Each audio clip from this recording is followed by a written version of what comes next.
Last time on BGHS, Team Sad walked away victorious over twitch.tv/ and punched their ticket to the BGHS Grand Finale. Tonight is the final preliminary tournament. After it all, the Elite 8 will be crowned and officially invited to the Grand Finale for a chance to compete for $1,000. Who will take home the $100 tonight and guarantee their spot for October 20th? We find out here.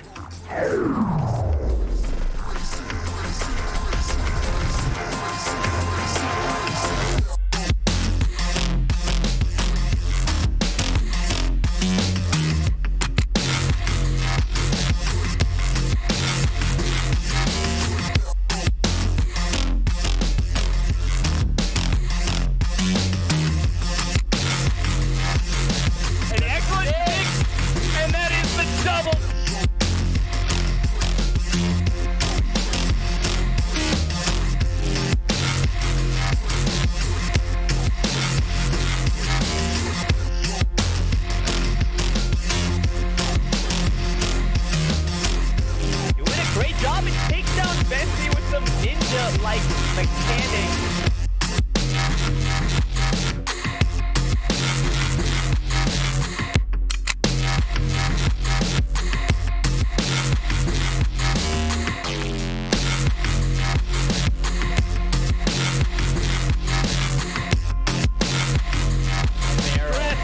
With the big brain play.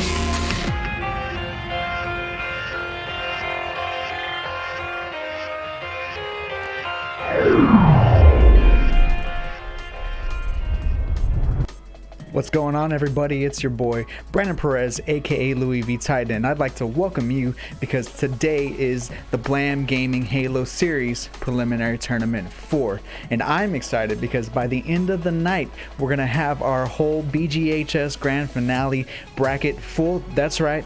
Tonight we find out who the Elite 8 are that will be playing for that $1,000 prize pool. So let's go ahead and take a look at a couple graphics. In the meantime, the bracket first and foremost. We got twitch.tv/ and Plumbers Incorporated. We're going to see that game. We got everybody in the lobby right now. Second, we got Pure Cali. Team 4, I believe that is going to be Mock It. And then Bungalows, Get Low, Team Fear. And we're waiting for the winner of SMH, My Head, and Enforced Enigma. So, tonight, what are we playing for? Tonight is the $100 winner take all, and not only do you get $100, but you also get to punch your ticket to the BGHS Grand Finale. So if you have no preliminary points, this is the way in. You need to win tonight, and you will also walk away with $100. Now, teams who have qualified, we're going to go ahead and take a look at this. This is Super Saiyan 3, Pyretic and Demons. They were the first team that won Preliminary Tournament 1. I Don't Know, that's Command Station and Bound. They won Preliminary 2. And last Preliminary Tournament, Team Sad, that's Scariotic and Bimsy, took home the trophy. So those 3 teams have won. They're no longer allowed to compete in this tournament today, but they will be back for that grand finale. Teams in the hunt, we have twitch.tv/, that's the team we're going to see first, and that is Stress and Complexion. They have 8 points. They basically already punched their ticket, but they're going for that $100 tonight, and I do not blame them because, hey, sounds like easy money to me. A couple hours of Halo, get $100. Second, we have, with 4 preliminary points, Bungalows. That's Barbie Boy, the Gold Star BR. They've done well in this tournament, and they're here today, and they're going to be playing on stream against Get Low just after twitch.tv/ and Plumbers Incorporated. Third, we have Pure Cali with 3 points. That's Nikolai, Bones, and UEGGRAGN. I don't know how the heck you say that name, but we're just going to call you UEG. And then last but not least, the final team that has preliminary points and that is in the running so far is Team Fear. They have 2 points. That's Simply Fear Me and Sweaty Rookie. Also, Costa Clan is the backup. So, now that we know kind of how this is laid out, we're going to take a look at how the games are going to be played. They're all going to be best of 3, Truth, Plaza, and Regret. And literally in that order, best of 3. I know I'm repeating myself, but that's because I am stalling. Just kidding.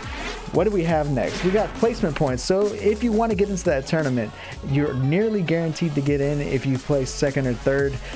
If you get 4th, you have a chance to get into that tournament. So as you saw, only 3 teams have placement points at this time, and 4 teams with placement points are going to get to go to the grand finale. So placing points are huge in this tournament. If you want to get into that finale, you need to get 1st, 2nd, 3rd, or 4th today, and then it'll boil down to points. And as you already saw, the team with the lowest amount of points right now is Team Fear with 2 points. So you're going to tie them if you get 4th.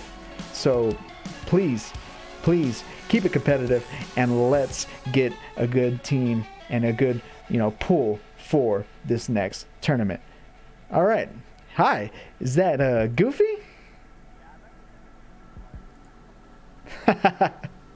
No, it's all good, man. That is perfect timing. You're good, man. So,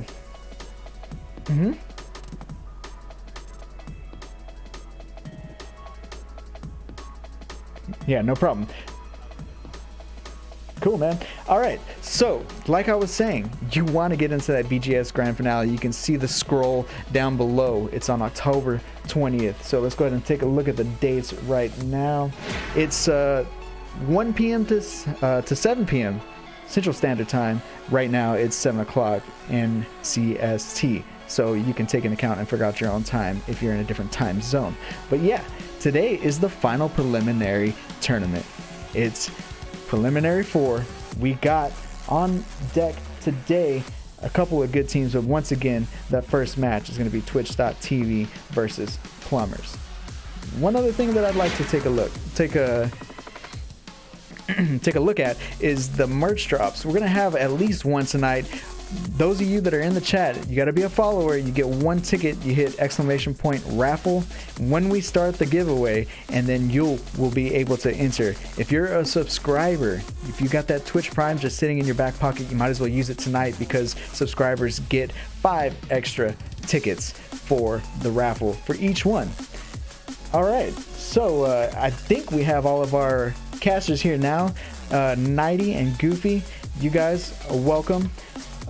If go ahead and jump in here anytime if you do happen to be ready to go. But in the meantime, we're taking a look at the HCS Grassroots program, where we at Blam Gaming are eager to get into this. We have been about Halo for all of our lives. I'm speaking for me, Louis V Titan, my business partners Firespin and Clutch King. Firespin, just a little side note, was a coach back in the day, won the national championship, I believe was Status Quo. If I'm wrong, he'll correct me real quick in the chat. But no, that's definitely huge. And so good for him. We've been about this. We love Halo, and we love what we're doing with these tournaments. We feel like that they are actually very good. So without further ado, we're going to go ahead and get rid of all that good stuff. And let's take a look at the chat right now. People do an exclamation point giveaway. Yes, we're going to do a raffle. Not yet, though. There's going to be at least one. And Firespin says Columbus Winter Champs, not Natty Champs. Ah.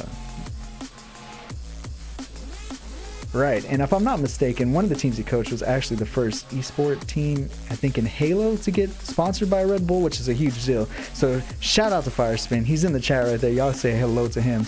But in the meantime, we have Nighty Night on the line. How you doing, man? Yeah, dude. This guy, he's an excellent caster, and we're glad to have him back. Definitely one of the best that we have heard, and that's why we keep bringing him back. So Nighty, you want to give yourself a little introduction?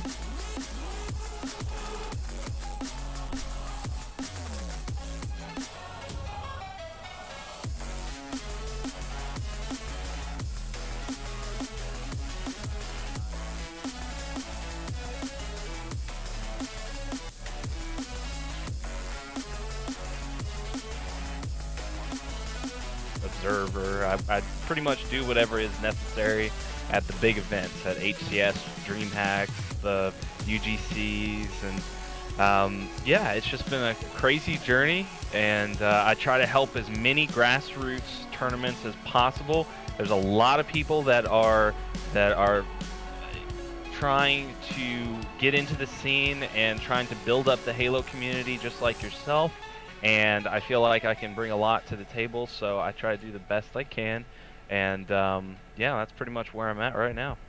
Awesome, man, and it's good to hear, and we definitely enjoy having you here. So shout out to Pyretic, that here, preliminary tournament 1 winner. He's in the chat right now, and I believe we got all that audio goodness squared away. So in the meantime, we got Goofy. Goofy, you want to give yourself a little introduction? Yeah, hello everybody. Sorry for running a tad bit late, but this is Goofy, ready to cast the preliminary 4 Blam Gaming tournament. Looking forward to watching some Halo 5 2v2 matchups, and hopefully we have some good ones tonight. Yeah, real quick, you guys. How was UGC Atlantic City? I know we talked about it last time, but just to fill everybody in the chat. It's my favorite city of all time. No, I'm joking. It's how was it in terms of tournament or the city? Yeah, how did it go for you? I mean, clearly you walked away victorious. How does that feel? I mean, well, I've talked about it multiple times, but it felt great. The way that they were running the tournaments, the way they ran the tournament, I think was pretty good. Obviously, they had that hiccup with the, deciding to do the FFA finals when the grand finals were about to start, and that kind of delayed things. But all in all, is that what the issue was? Yeah, a little bit, yeah. But all in all, it was a fun tournament, and I'm really proud of my team and how we performed. And aside from the free-for-all as well, your boy did end up getting a little second place in free-for-all. But we ended up winning the 4v4 tournament, so thank you. But yeah, it was a good tournament on my end. Dude, Straight Sig was bottom feeding, dude. Like just straight bottom feeders everywhere. Yeah, Nighty, by the way, got to cast quite a bit, and he got to do the Halo 5 finals. And so, how was that compared to the gameplay that you see here in these tournaments for Blam? Well, Blam is a good introduction for a lot of people to get into competing. I know that we had the 1v1s that we started off with, and that showed a lot of individual skill. The same thing with these 2v2s. It's about people getting in and getting a start. Now, there are people that have already been very active, and they've been, high competitors for a long time, like such as gosh, was it Bound? It wasn't Bound. Bound played, right?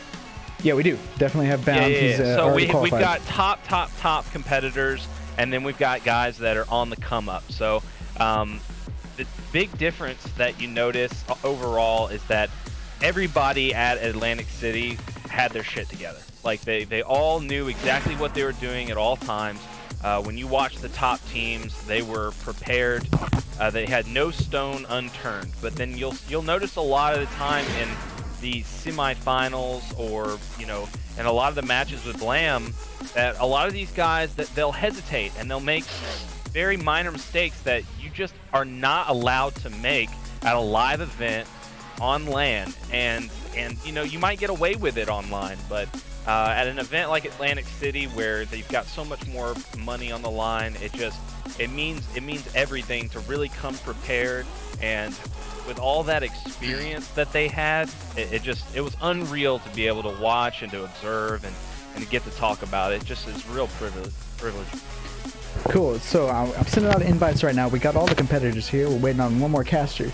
But in the meantime, we're going to go ahead and take a look at the bracket for the grand finale, because a portion of that bracket is already filled out. I know this looks a little confusing, but we have a document that is much prettier online that you can find if you go to blam.live, and you can actually find that grand finale bracket. But let's take a look at it right here.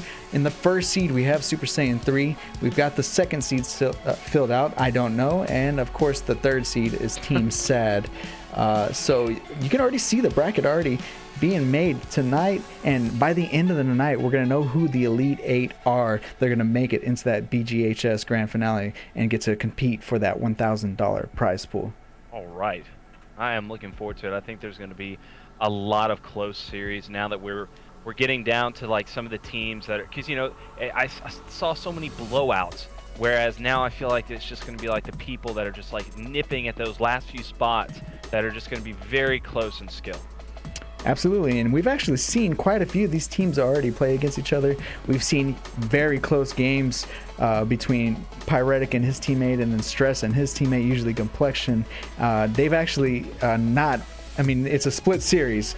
Not one team has won every single time, and they've actually beat each other in the finals before. And so that's one matchup that I'm definitely looking forward and hoping that we get to see. We'll see how things play out after tonight, but we will know all those matchups before we get to that BGHS grand finale, which is once again on October 20th. All right, so now that we have this lobby set up, Nighty, I'm sending you one more invite if you can. Accept that real quick. Yeah, gonna get it. My Xbox actually needed a last-second update. It's at 95%. Okay.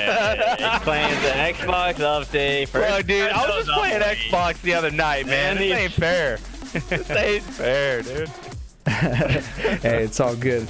Meanwhile, we do have Shepard, who is Timmy, versus Complexion and Stress. That is going to be here in just moments as soon as we get 90 in here. And of course, once again, game one is going to be on Truth. How do you guys feel about this Money 2 setup? Do you think that it's, pretty even as far as all the starting points on the maps and the way these series are laid out? Go ahead, Goop. I'm gonna let you start this one, 90. All right. So basically, it's good to have the set spawn points. A lot of games, like a lot of the arena games that I've played in the past have it to where it's random in the beginning. Like for instance, Halo 2, Halo 1, you didn't have a set spawn in your Slayers. And that that kind of created a little chaos in the beginning, but it's different in Halo 5. You got your set spawns. It's completely fair.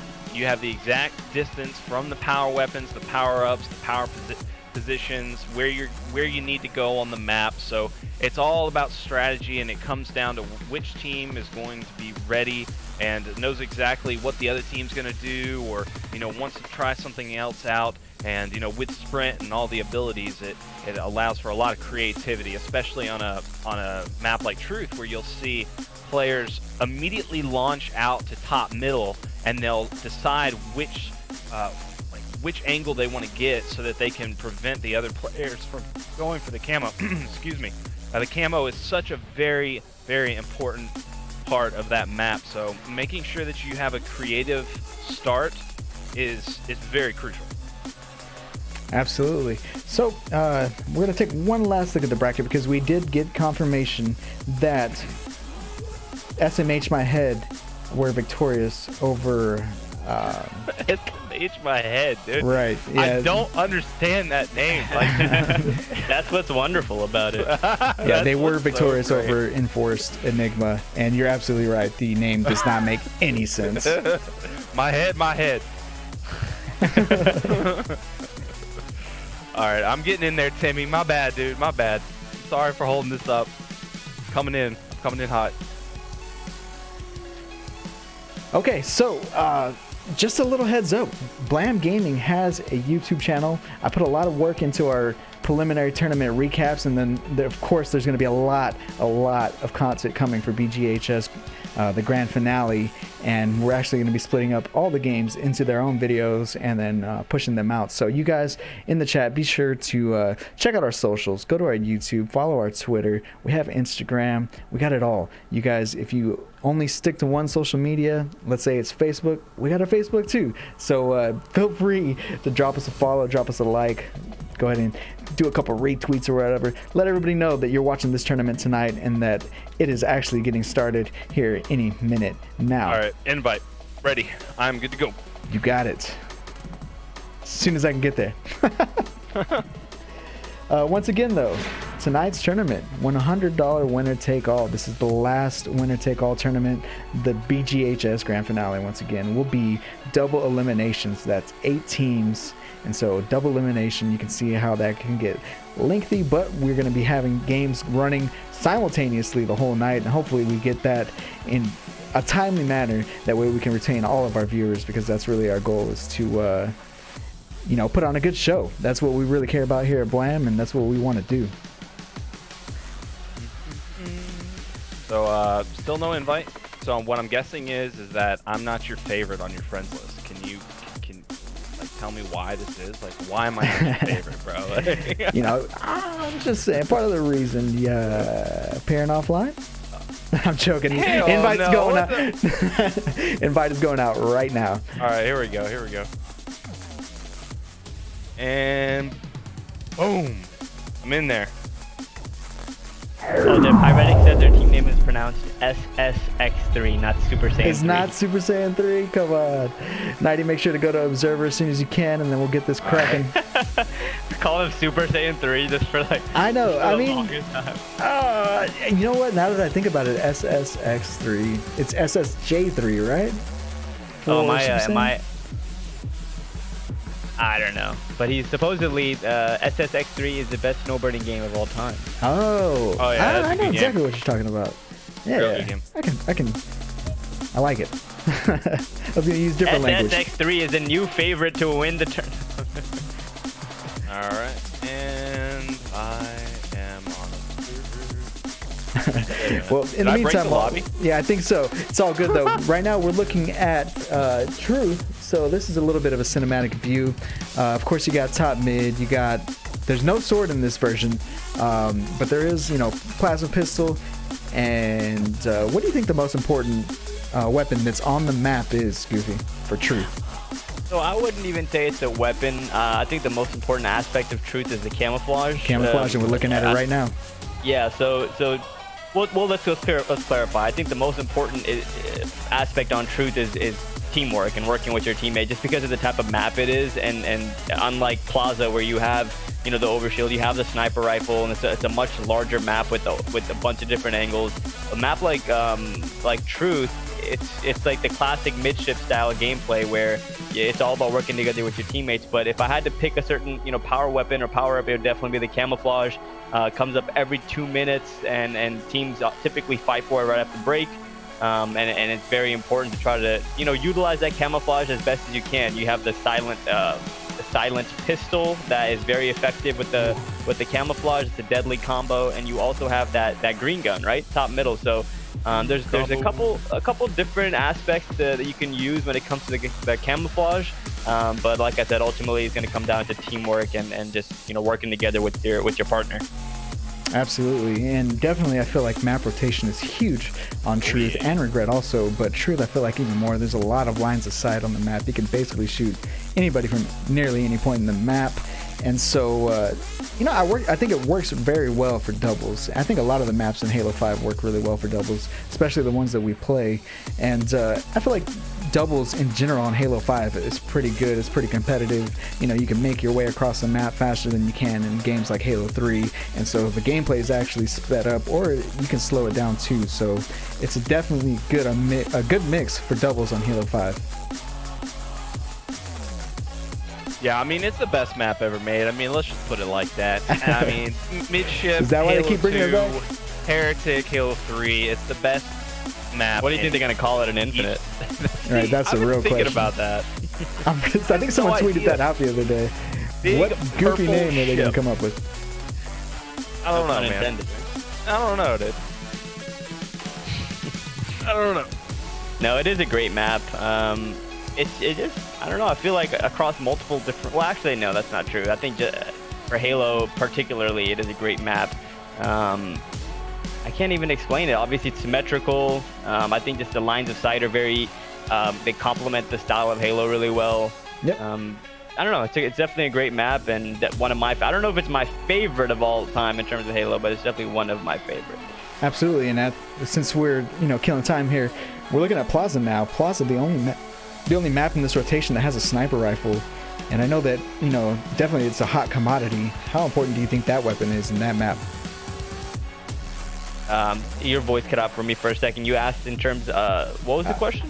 On Plaza, how important is a sniper rifle? Oh yeah, so especially in the rotation that we do have in these Blam Gaming preliminary tournaments, where game 1 is Truth, game 2 is Plaza, game 3 is Regret. That game 2 can really, it can be a complete 180 from game 1, and we've seen that multiple times across these preliminary tournaments, and that a lot of the reasoning for that is because of the sniper rifle. So it definitely is super important in a 4v4 setting or in a 2v2 setting. And typically you'll see teams that are controlling that weapon tend to win the game. But looks like we are loading into game number 1 on Yep, we're just going to go ahead and get this started, at least for game 1. Definitely going to get this going. This is this is twitch.tv/versus Plumbers Incorporated. That's Complexion and Stress and Shepard and Who is Timmy, respectively. Goofy, who do you want to start off with? Let me look over here. I think the player to start off with today, let's start off with Complexion. Give him a little bit of love. We tend to start off with Stress, if anybody on this team, but I want to give Complexion a little love and see how he chooses to play that camouflage. We were talking about it quite a bit to start the stream off, and let's see how it comes into play. Starting the game off, jumps top middle, throws a few nades to try to get this kill on the player spotted, puts down some good shots, takes down Shepard with the reversal in the first strike. 1-0 to start the game as his teammate Stress does pick up that camouflage. Now Complexion will get taken out, but puts enough damage for Stress to pick up the kill with no damage taken. Now I want to hop on board with Stress when we can, and he picked up that camouflage again, gets 2 kills on the board now, takes down Shepard top red, and he has to be careful here because his teammate is getting taken fire top middle, so he wants to be aggressive with the camo, but at the same time you still want to not give away position. And Complexion doing a great job cleaning the way over for Stress to allow him to get that kill. 2-0, no trades going down for the red team. Now Timmy and Shepard in a quick hold to start the game, but nothing that can't be recovered from. You just got to be careful of those camouflages and make sure you're timing them from here on out. Yeah, how long does the camouflage last in Halo 5?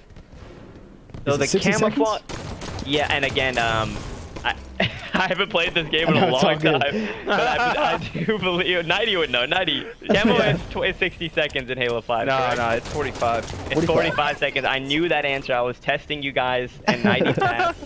Well, So, however long it is, Stress definitely used it to its full extent, and they're Yeah, up you do 7-1 see at some this time. Perfect shots out of Stress there. We talked over it, but great job by him and Complexion, extending the lead now 7-1.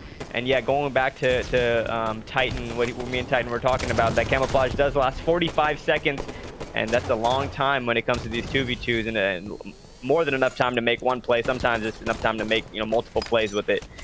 Now Stress left by himself top car as Complexion gets taken down, but almost gets a trade on Timmy, but Timmy ultimately cleans him up. Now 7-3. Red team finally showing signs of life here. I wanna hop on board with the red team, see what they do to fight back. We got Yeah, we're looking at Shepard, Shepard Red right now. Eli. Shepard is ready live. I'm looking for the flank and has a successful one at that. Excuse me. Shepard gets Complexion taken down. Now it looks to try to clean up this player, bottom red, but notices the camouflage has been spotted. Let's see how he plays this. Yeah, and making sure that you're always aware of where camo is massive. Making sure that you're calling it out and saying where he could be. Yeah, Complexion picked up Invis. He's already fallen, so Invis off the map already. He was only alive for a few seconds, and it's 8-5 right now in favor of. That scoreboard is wrong. Yeah, in favor of Stress and Complexion. So and again, and we see the play. We see the Complexion picked up the camouflage and died. I would say about. I don't want to put a percentage on it, but it is very likely that the camouflage does get burned when it does spawn, because both teams typically should know about it, and there should be a battle for it unless, you know, 2 players die right before it spawns. So it's when a player does get that camouflage and happens to get away and is able to make a play, it's actually very fun, in my opinion, to kind of evaluate it and see how they play it, because having camouflage and being able to make plays with it is definitely a very you know, fine-tunable skill, I would say. Absolutely, and that kind of goes back to what I was saying, how on Truth you can basically see any point in the map at any time. And so, I mean, you can see when Invis spawns, and you can definitely contest it from across the map pretty easily. Exactly, and what I was referring to, great shots by Complexion with the perfect taking down Timmy, but gets taken down by Shepard. But yeah, but I definitely agree with you there. I think there are a bunch of angles that can be, you know, that you can fight for when it comes to that camo, but unless both teams are set up directly for it, you know, one team can easily get that and run away if all the other team is doing is shooting from across the map. So you want to be close to that camo before it spawns, make sure you're in good positions.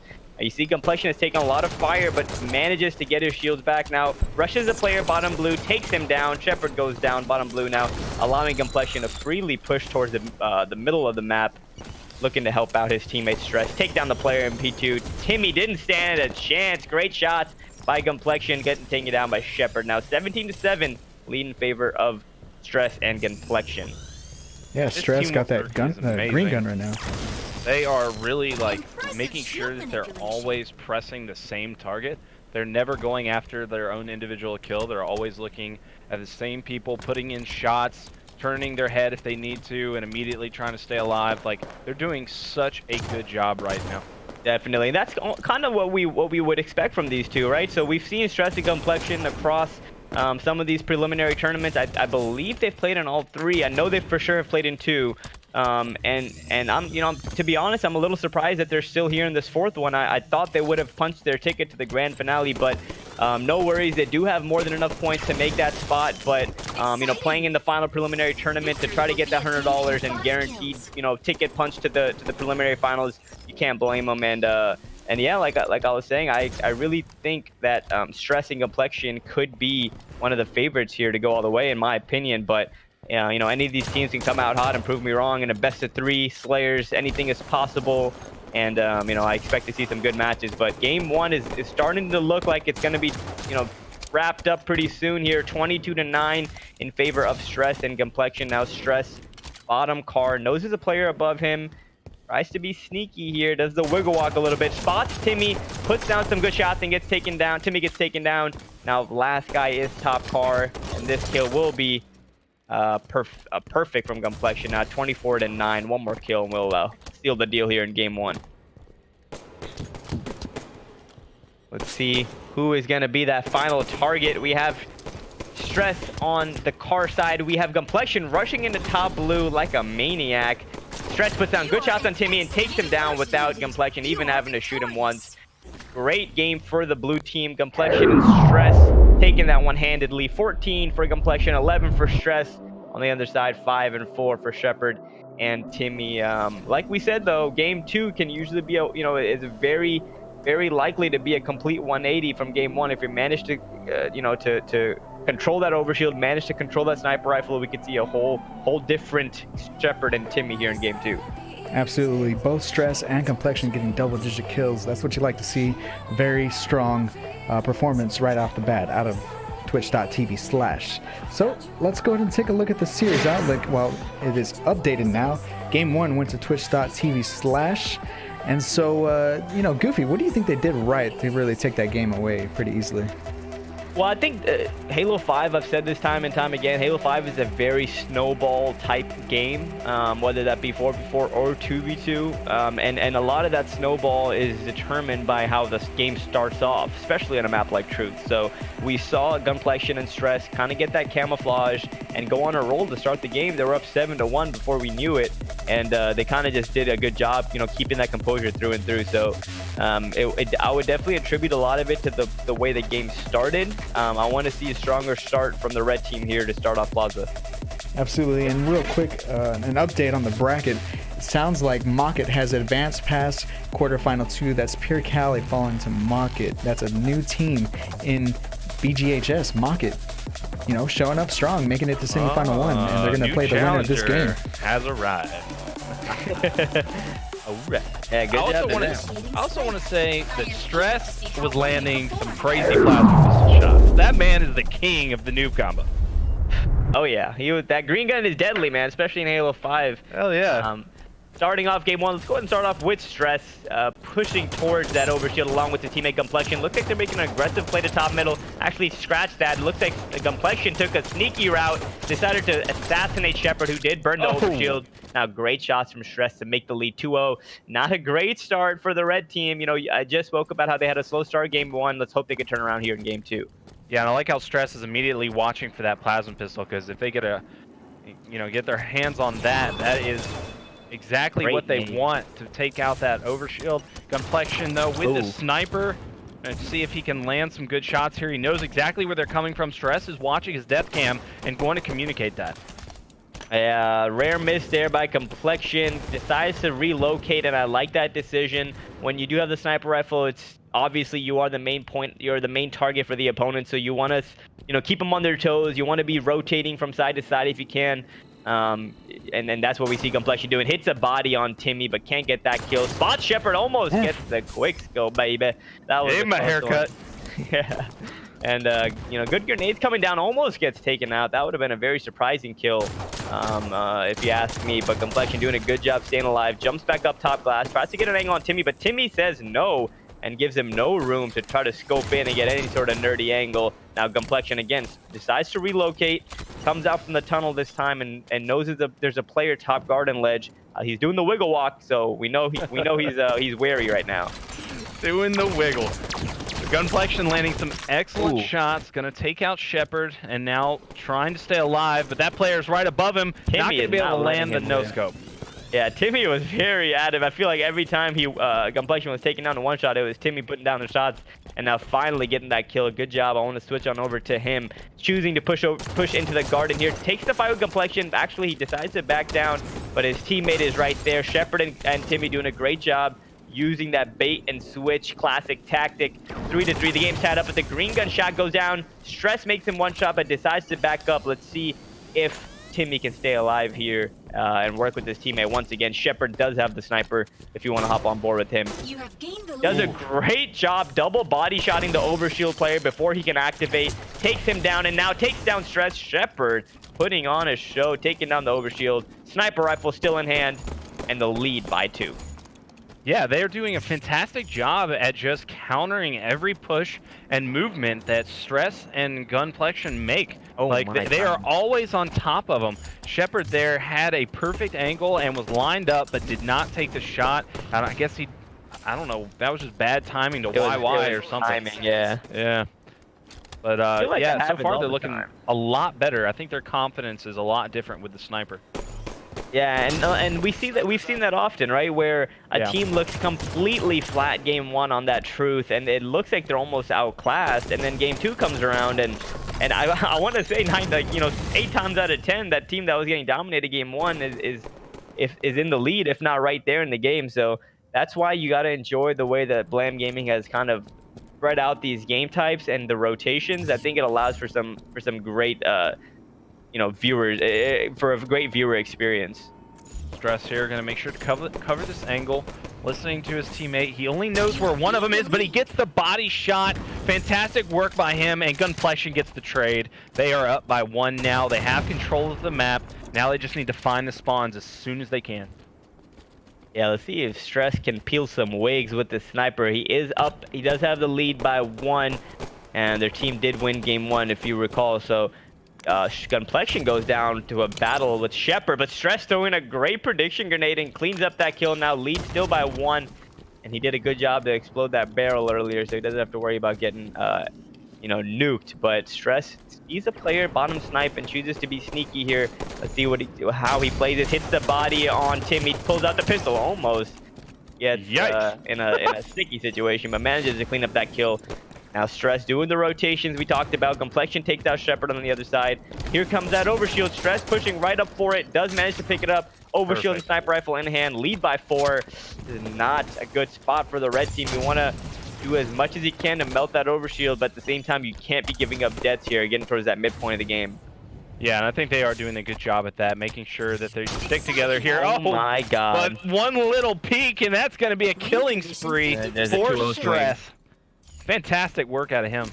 Yeah, great job by Stress, and great job by Complexion too, being at the right place at the right time, cleaning up the player who did not get sniped. Now, two players go down for red, and none of the players on blue team get taken down. So that lead continues to get extended. Stress at the topmost part of the map, top middle with the sniper out. Kind of playing a little bit free. Not really have too much trouble as Complexion assassinates Timmy, extends the lead to 14. Extends the lead to 7 kills. 14-7 now. Stress still has a sniper rifle, kind of just examining the map, spots the player top garden. I think he bodied him and allowed Complexion to pick up the kill. I'm not sure actually, but Complexion does take down Shepard. Now Stress has his Astros turned all the way up because he heard the player top sniper, I think. And I say that because my Astros are turned up and I heard. Yeah, mine aren't that loud. I wasn't hearing anything but gunshots, and I guess maybe I need to see if I can turn mine crank a little them up, up, man. Got to hear those footsteps, man. That's what the wiggle walk's all about. Yeah, Complexion doing a great job. We're on board Stress, but Complexion's the player getting all these kills, running around the map freely while Stress distracts him, I guess. Complexion once again picks up the kill, looking at the scoreboard really quick. 12 kills for Complexion, 6 kills for Stress. On the other side, Timmy having a little bit of a slow game right now, only 1 kill on the board for him. Now, what do you want to see? Oh my God, Stress taking his face off.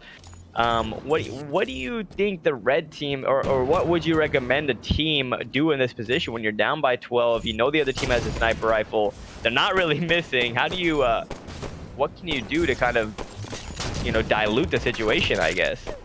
Honestly, exactly what he just did. You've just got to go for it. I mean, you don't want to be stupid about it. You want to make sure you make the smartest push possible, but you also want to make sure that you put some pressure on them and force them to hit those crazy shots. Because there's just nothing else you can do, really. You got to make sure that you're staying aggressive. Stress does get that no-scope there. Gunplexion trying to stay alive here. Timmy's going to take him out. Stress, though, going to hit that headshot, and sometimes it just does not go your way. 23-9. This is looking like all she wrote for the boys in red. Yeah, great use of the sniper rifle by Stress as he takes down Timmy for the 24th kill. Looking for the 25th, hits him in the body. Looks for Shepard. He is hunting him down, and he gets the kill. 25-9. Stress and Gunplexion putting on a great performance in the first round now. Looking to win this preliminary 4. What a game. Stress just went full beast mode there at the end. That was insane. Crazy. Great game by Stress and Complexion, but Shepard and Timmy, great effort by those guys. You know, you saw them come out in the beginning of game 2 with a lot more, you know, tempo, I guess is the word I'm looking for. They were in it until the midpoint when Stress and Complexion picked up that sniper in the overshield and ultimately ran away with it. So good first series here for the preliminary 4 Blam Gaming Halo 5 2v2 tournament, and I think we're gonna have a lot of fun matches ahead of us. Yeah, Absolutely. for sure. And you know, Gunplexion and Stress, they really have not stopped.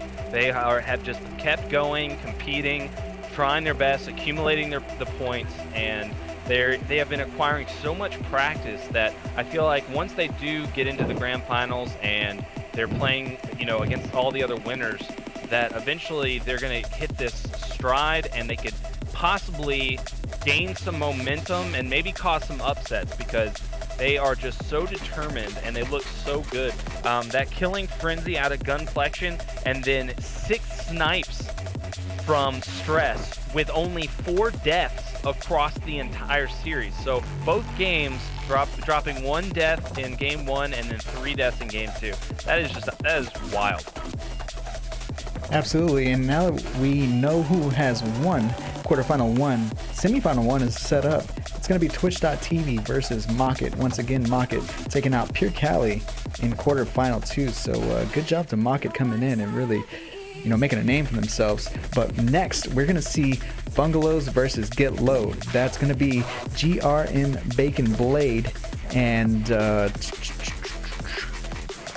Caps. I'm not sure. Versus Get Low versus Bungalows. Sorry, I lost my spot here. That's gonna be Barbie Boy and Guitar Hero Dude, or the Gold Star BR. Actually, I think it's the Gold Star BR and Guitar Hero Dude playing together today. Barbie Boy had to go to a work meeting, but that's why we have backup gamer tags, and that's what we're gonna see next. So any recollection on either of these teams? I know GRN Bacon Blade and his teammate last tournament were able to put up a good fight against Stress and Complexion. Well, I mean, it's all to be determined, really. With the thing about competition, obviously, this is for anybody that's ever competed in sports. It's an any given day type scenario. Like, you can have one team that is consistently the best, but on the game day, they have something off. They have one player that's sick. They have one person that just had some issues with, like family, some personal business. They get on, they play in the tournament online, or they go to the event, and something's wrong. There's something that happens that, that creates a disruption in the teamwork, in the flow, and then they're not the best.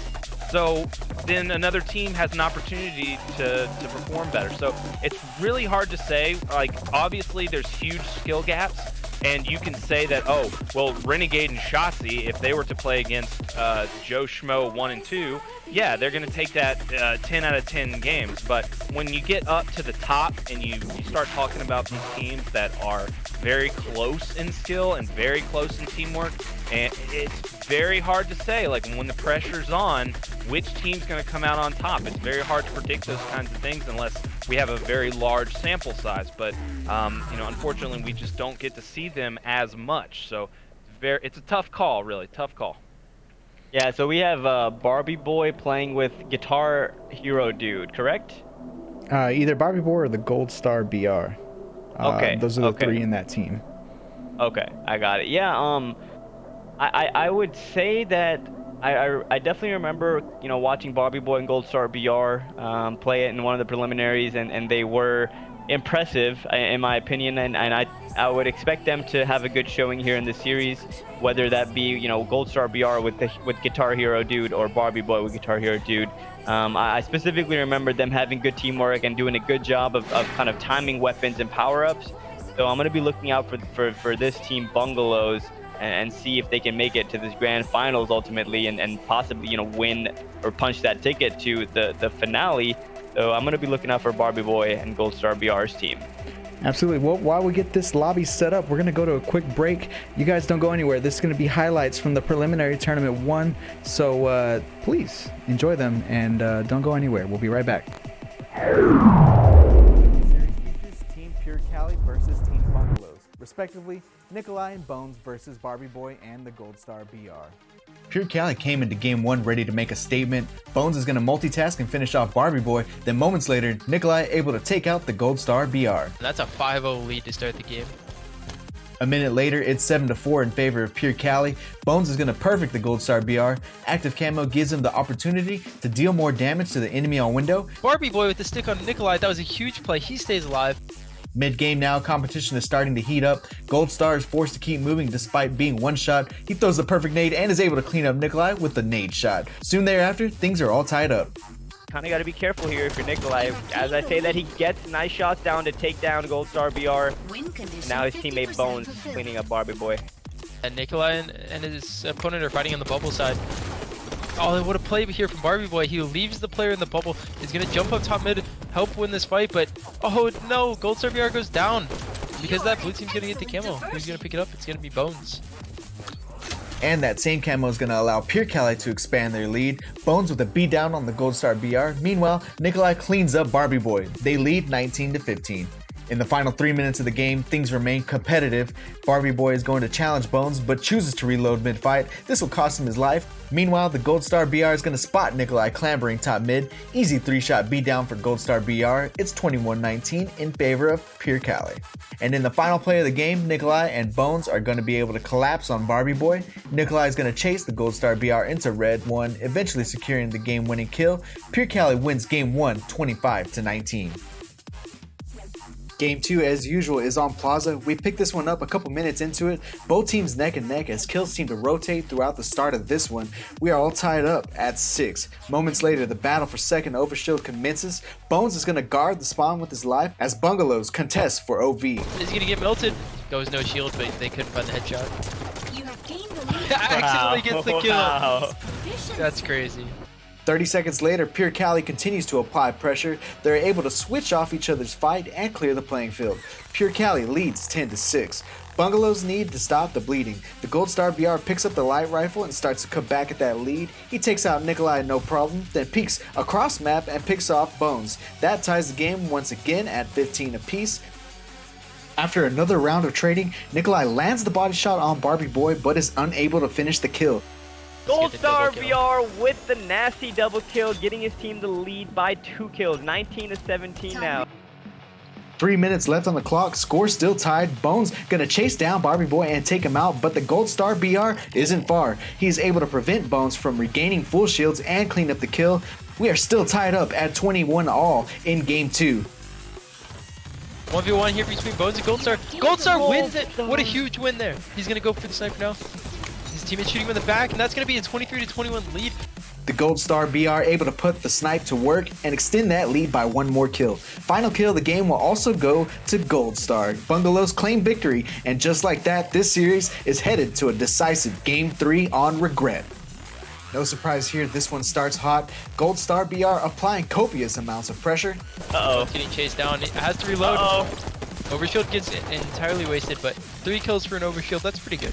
A minute and a half later, Gold Star BR in a bit of trouble. One player from each team falls, and that leaves the 1v1 between Nikolai and Gold Star. Despite his height disadvantage, Gold Star is going to land the final headshot and extend their lead by 4 kills. That play leads to Overshield in Gold Star's hands. He challenges Bones, then continues to push like a madman. The aggression comes to fruition. Bungalows now lead in Game 3. Overshield's coming up in about 10 seconds. Bones should go down here to Gold Star, and that's 20-11 with Overshield coming up in a couple of seconds.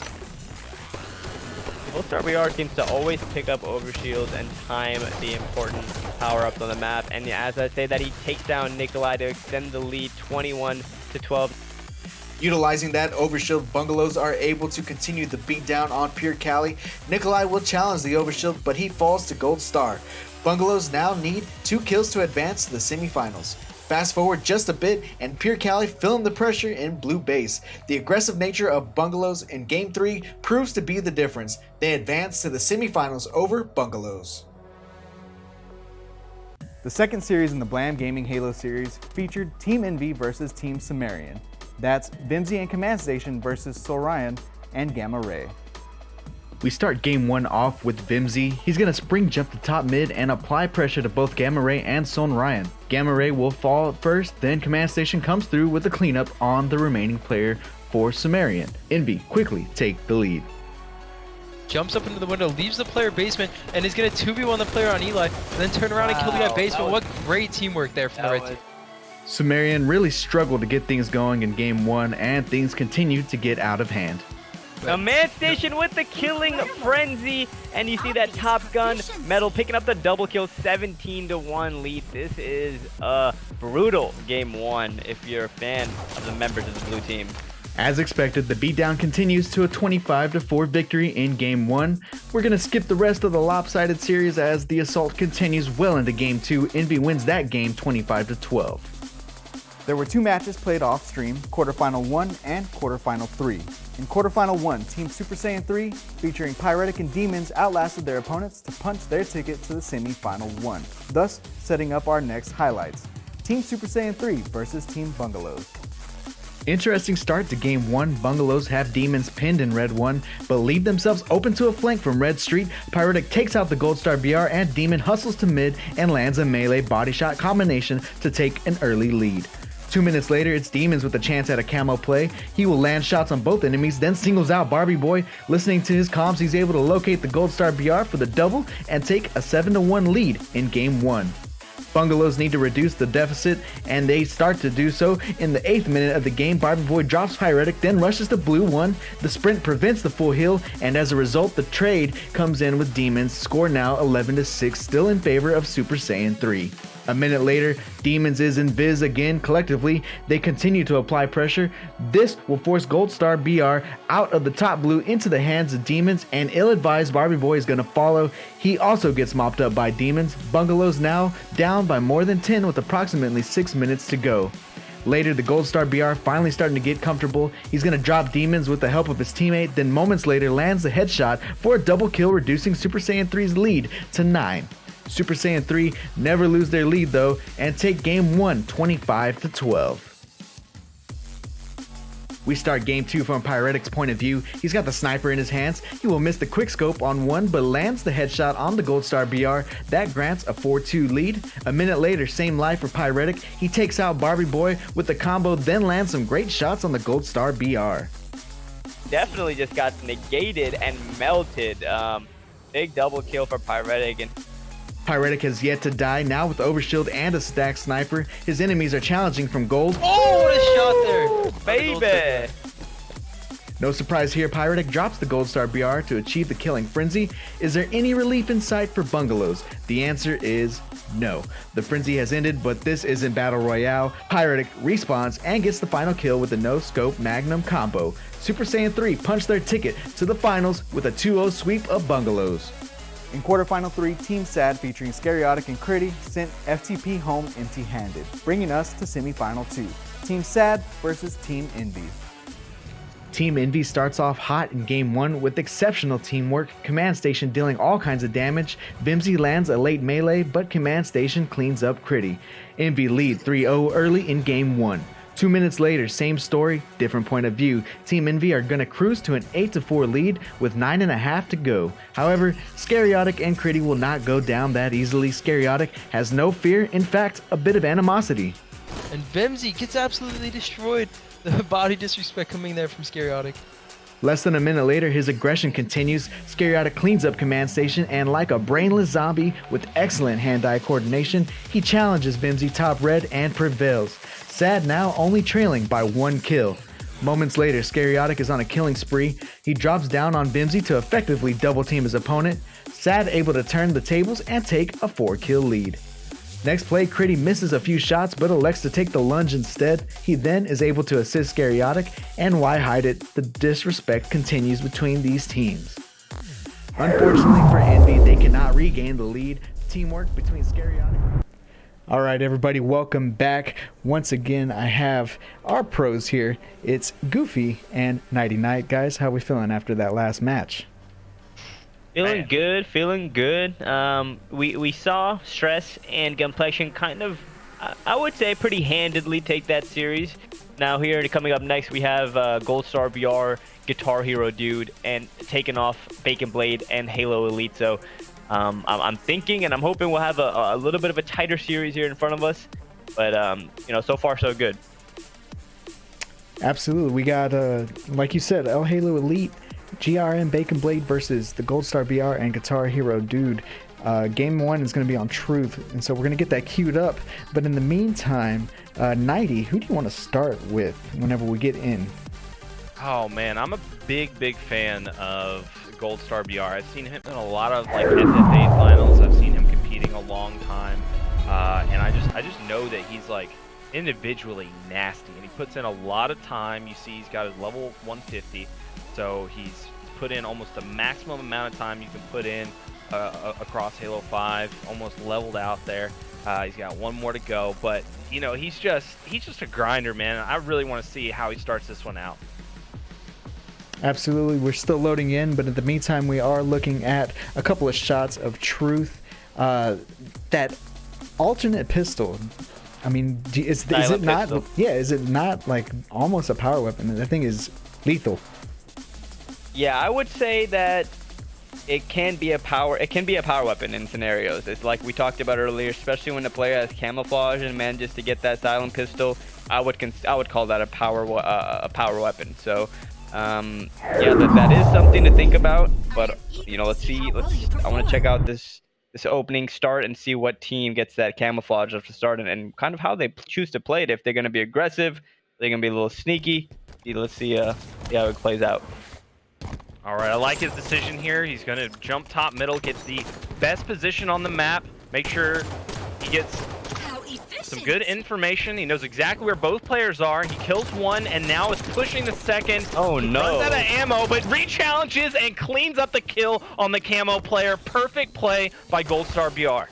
Yeah, great job by Gold Star BR there, making sure to get that camo kill and it not turning into a bigger problem. And that goes back to what we were talking about earlier on the Truth game last series, where a lot of the times when the camouflage does pop and players try to go for it, it will get burned. So when we do hopefully get a chance to watch a player pick up the camo, make a play, let's look to really evaluate and see how he plays that. Now, Gold Star BR still on board with him, going under red base, knowing both players are car side. Now, you want to be careful here because you're very far away from your teammate, and as I say that, Guitar Hero dude does get taken out. So yeah.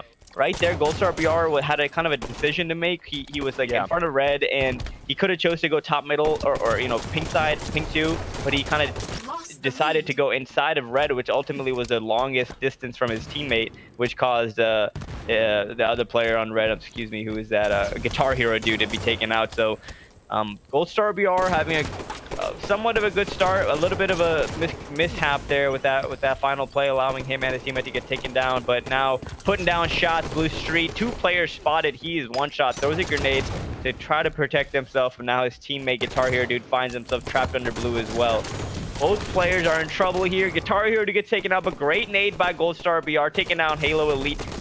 Pushing for the double, doesn't get it yet, and ultimately does take down Bacon Blade. That could have been scary. 4-4, we're all tied up. I want to go back to what you were saying about getting better positioning to help your teammate. He was too far from him, but there's also a moment where he's got to realize that he's not in a situation where he's going to see any action, that the other players are not going to come to him, that he has been found out, he's not being sneaky, they know where he is, they're deciding to ignore him and single out his teammate. When you realize that your teammate is being singled out like that, you've got to make a move. You've got to make plays, get in there, and start making something happen. Otherwise, it's just going to be them both double teaming your teammate and then immediately coming for you, and that's when the really bad cycling will come into play, and then they can start spawn killing you. Thankfully, that's not what, you know, that's not what happened, but it is very possible when you're playing against the very best, that is something you want to avoid. Yeah, and just to kind of counter that and to kind of play devil's advocate, I completely agree, by the way, with your point. But there are 2 sides to every coin, so nobody's perfect, and sometimes plays can be made where you're left away from your teammate or in a bad position. And just to kind of touch on what you were saying, great double kill there by Gold Star BR, but just to touch on what you were saying, sometimes you have to realize that it is too late for that particular scenario, right? So say say Gold Star BR's top red, his teammate's getting, you know, like double teamed across the map or something. It would be better for Gold Star BR to just sit and wait than to just run and try to help his teammate, when essentially that's just futile, and it'll end up with both of them dying and being on a bad cycle. So you got to recognize that there will be situations where you didn't make the best play, but what separates, you know, good players from great players is understanding that and kind of adapting rather than trying to make up for it. 10-5 here. Gold Star BR getting the double kill. Very nice job by him. Excellent accuracy. Knowing that they're going to spawn at blue, is just going to take a look over here. He's getting the call out that there's one player over there. He gets the hit marker. Guitar Hero is going to pick that one up. So now they're going to look for the other player. They think that he spawned at red, which he did. Pushed up onto pink, though. Gold Star BR, with a few shots, allows his teammates to clean it up. Yeah, now 13-5, 8-kill lead for Gold Star BR and Guitar Hero dude. Now Camouflage will be spawning any second now.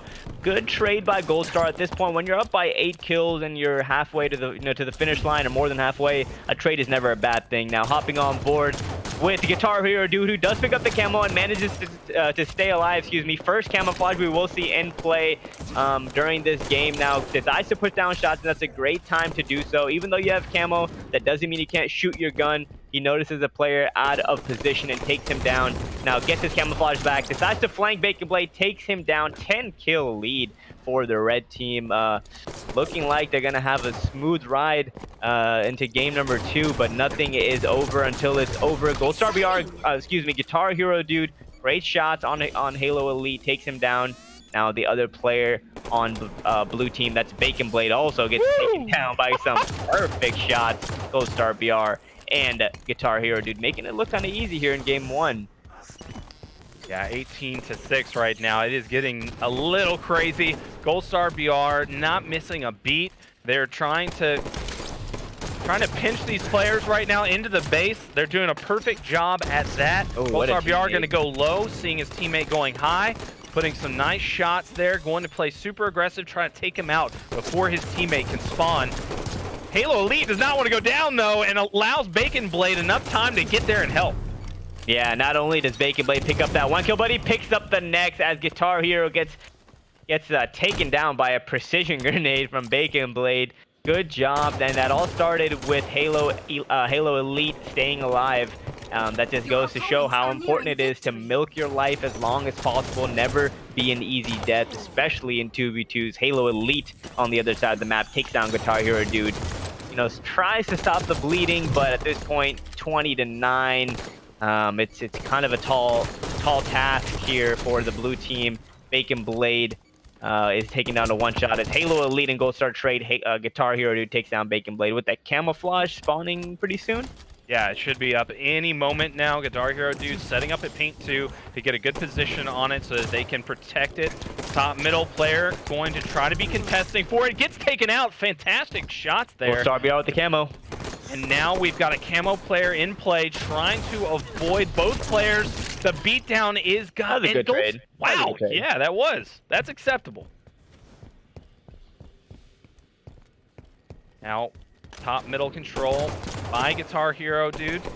Gonna fly out, avoid getting cleaned up there. Now both players in red gonna be pushing.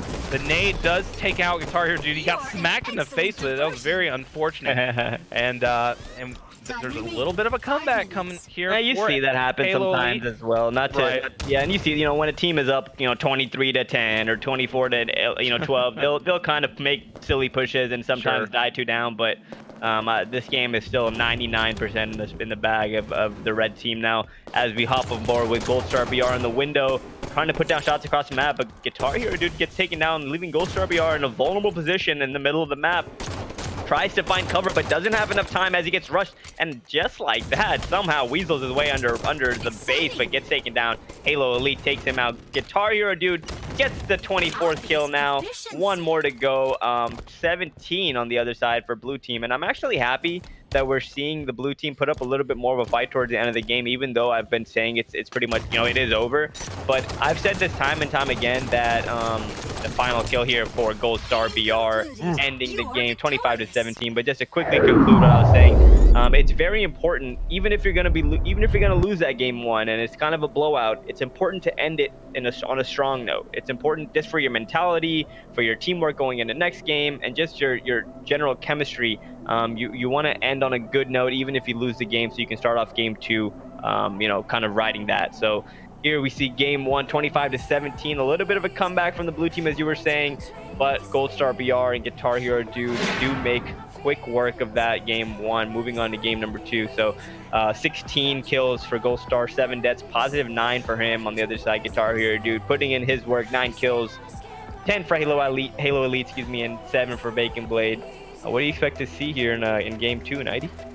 Well, if that was any indication, I mean, it would take Bacon Blade and Halo Elite being the absolute gods of snipers. Like, they're going to have to grab that sniper and not miss a single shot, because the aggression and the teamwork out of Goldstar BR and Guitar Hero Dude was just that much better. Like you said, they put up a good fight there towards the end, but from the beginning of the game to about 3/4 of the game, it was nothing but Gold Star BR and Guitar Hero Dude making play after play after play, and they were the first ones to always do so. They were always the ones that were jumping the gun and getting on top of the, you know, pink 3 or getting into better positions or running together first. They were just always making things happen across the map. They were just communicating and running together well. So I think that's really what's going to happen here, and I think they're going to take this set 2-0. Now let's hop on board with Gold Star BR once again. Tries to push top middle for Overshield, but is unsuccessful as Bacon Blade picks it up. Let's go on board with him. Let's try to keep him pretty consistent with the point of views and try to you know, watch these players, really make these plays. Bacon Blade does get that first strike, 1-0 lead to start off the game, and Bacon Blade being aggressive with the sniper rifle. Guitar Hero Dude gets perfect shots down in Halo Elite to take him out. Bacon Blade doing a little bit of an ammo waste play, which I don't hate. I definitely don't hate it, because it's good to know, you know, what the other team is good at and what you're not so great at. So Bacon Blade doing a good job wasting that ammo, gets a kill as well with this pistol, and now just, you know, you see him about to die, but no worries, the sniper rifle is out of ammo. So Bacon Blade thinking ahead a little bit.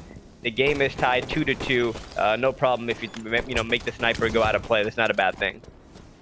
Yeah, and he's doing a good job evading this player down low, making sure that he doesn't get double teamed. But as soon as I say that, they both make sure to converge on him and take him out. Very good job by them, letting each other know who they're going for, who they're putting shots in. And now Halo Elite all by himself should not have gotten that kill. That should have been an easy double team there. Very good job by Halo Elite. Bacon Blade now able to put some shots into both players. Going to just back down here, oh my god, he just popped that man's shield. He is looking good, almost finishes him off. Very smart decision to back down there though. Putting some extra shots into top yellow. Close game here. Gonna catch perfect shot for Star Bacon BR Blade. off guard. Great job by him. Yeah, really good movement from Bacon Blade. There's a player underneath him. I think he just heard him. And now his player calls him out. So now he's going to drop. The teammate. Oh, yeah, I hate to see it. Bacon Blade got teammated, and then Halo Elite stood still after. So I don't know if said, that was I give up. his apology. That was. I deserve to die. Yeah, not a good two deaths to give up right there. 4-6 now, lead in favor of Gold Star BR and Guitar Hero Dude. Gold Star BR now with the overshield. Excuse me, Guitar Hero Dude with the overshield. Lead by 3 as well. Let's see how he chooses to play this. It looks like he's just going to be running around in Garden, just trying to find players and get, you know, I'm assuming he calls that player out in Garden. Turns around, fights 2 players in Garden, but gets melted. Bacon Blade doing a great job to retaliate from that debacle bottom middle. Getting the double kill now.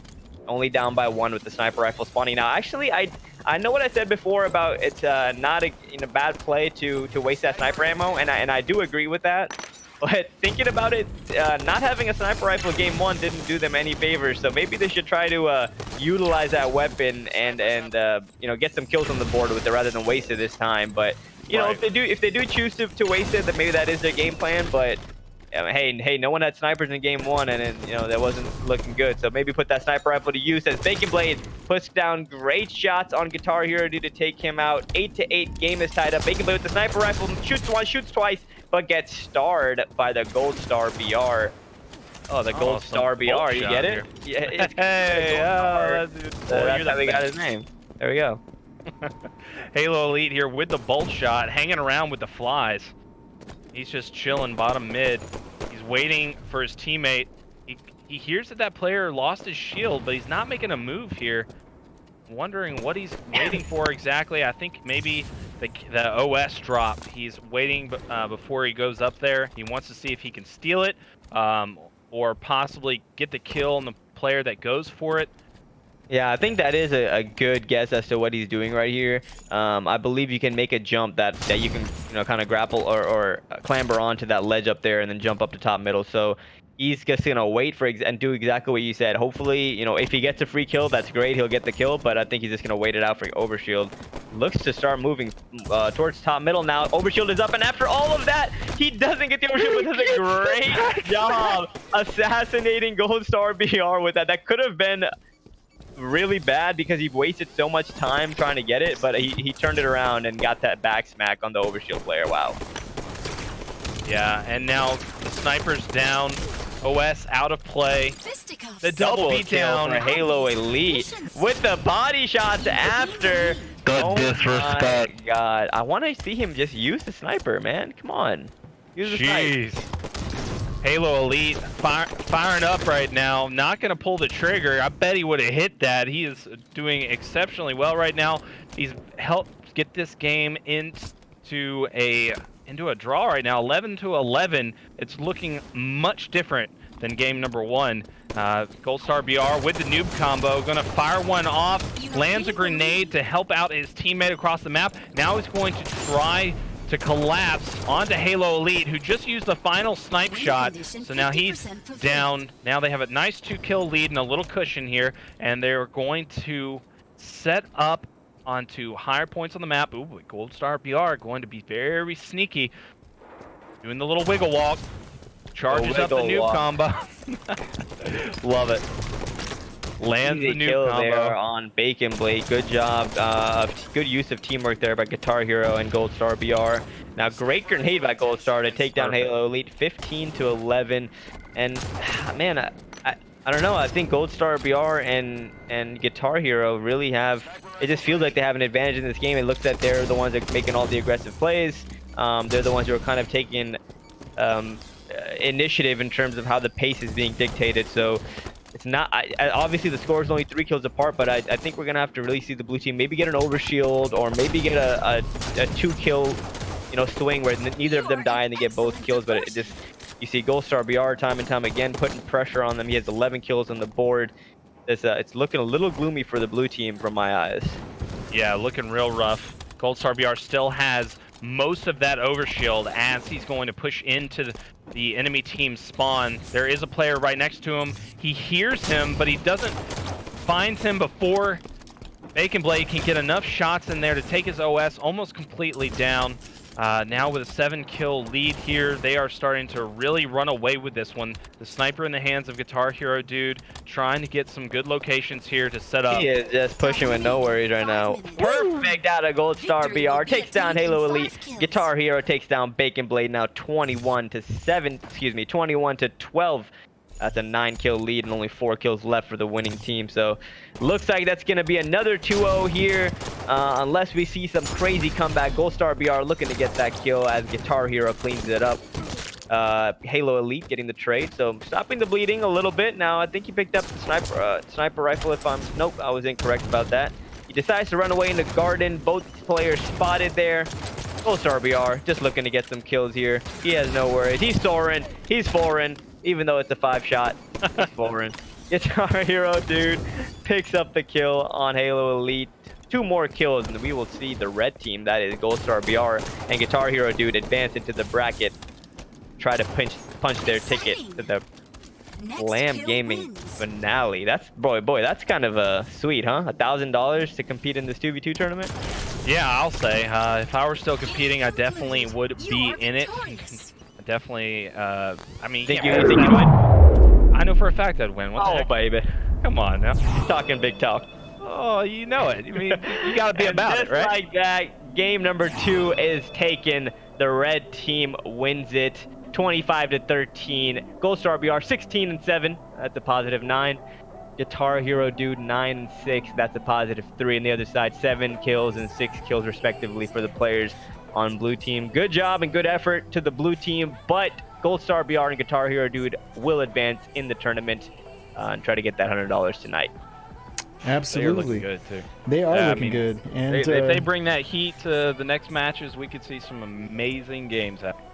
Absolutely. And speaking of our next matches, semifinal round is set up and we're good to go. We got Twitch.tv versus Mocket, and then semifinal 2 it's going to be Bungalows, who we just saw take the victory over Get Low against SMH My Head. So definitely 2 games that are going to be really good, and these are the 2 teams they're going to be fighting it out for the remaining preliminary points. And just to go back and harp on that, second place gets 4 placement points, third place gets 3, and fourth place gets 2. So I want to say that second and third place today will also qualify for BGHS Grand Finale. Don't quote me on that. That's just some quick math. I could be right, I could be wrong. But what I'm trying to say is that second, third, and fourth place between these 4 teams is actually going to drastically change the outlook of the finale. So definitely can't wait. And once again, here's that double elimination bracket. Goofy, have you ever been in the situation where you had to fight your way through the loser bracket? Let me think, because I've been in my fair share of tournaments. Yeah, I've been there. I'm trying to think of a specific tournament to kind of relate a story to. One that I can't think of was the last Halo 3 tournament on the Xbox 360 that you could compete in before the championship. That was MLG DC 2010. And my team consists, it was Darkest Hour, and my team was myself, Ryan Noob, really 9 years later, myself, Ryan Noob, Twilight, and Batman. That was our team, right? So we went to this Batman. Yes, we're talking Batman right now. All right. No, so yeah, our team was practiced. We went to the TLN LAN network, 3-team LAN before the tournament. It was our team, Carbon, and Straight Rippin'. Yeah, I believe that was it. We had some good practice going into the tournament, and then when we get to the tournament, I don't remember the exact details, but we got knocked into the losers bracket. I want to say pretty early, like before we even got top 8, we got knocked into the losers bracket, and we fought our way all the way back, actually beating the first seeded team that tournament, which is Instinct, in the losers bracket. So my team at that event was not many people would have expected us to make a run like that in the loser bracket, and then that could be correlated directly to some of these teams. If you're new, if you see a fresh set of names over here on the website, or if you see a fresh set of names pop up here in some of these matches, that's not to say that they can't make a run, and that's not to say that they can't upset some of these higher seeded teams. So that's why I'm excited to honestly cast these tournaments and commentate, because it allows me to kind of view these players in a different kind of side. I don't know what the best way to explain it, but different lenses, I guess, and really kind of analyze and see how these some of these up and coming players just choose to play the game. Which I got a question real quick about that Darkest Hour squad you were on. I know Batman, and I know Twilight, and a lot of people throughout the Halo 3 run were kind of like putting them as like low tier players. Like they didn't think Twilight and Batman could really hang with the best. But at that event at DC, you guys played some incredible teams. Like you said, you beat Instinct, the #1 seeded team. I mean, that's incredible, because they were considered the God Squad pretty much of that time. So like being in that situation, do you think that was like when you were teaming with Twilight and Batman, did you have full trust in them going into that tournament?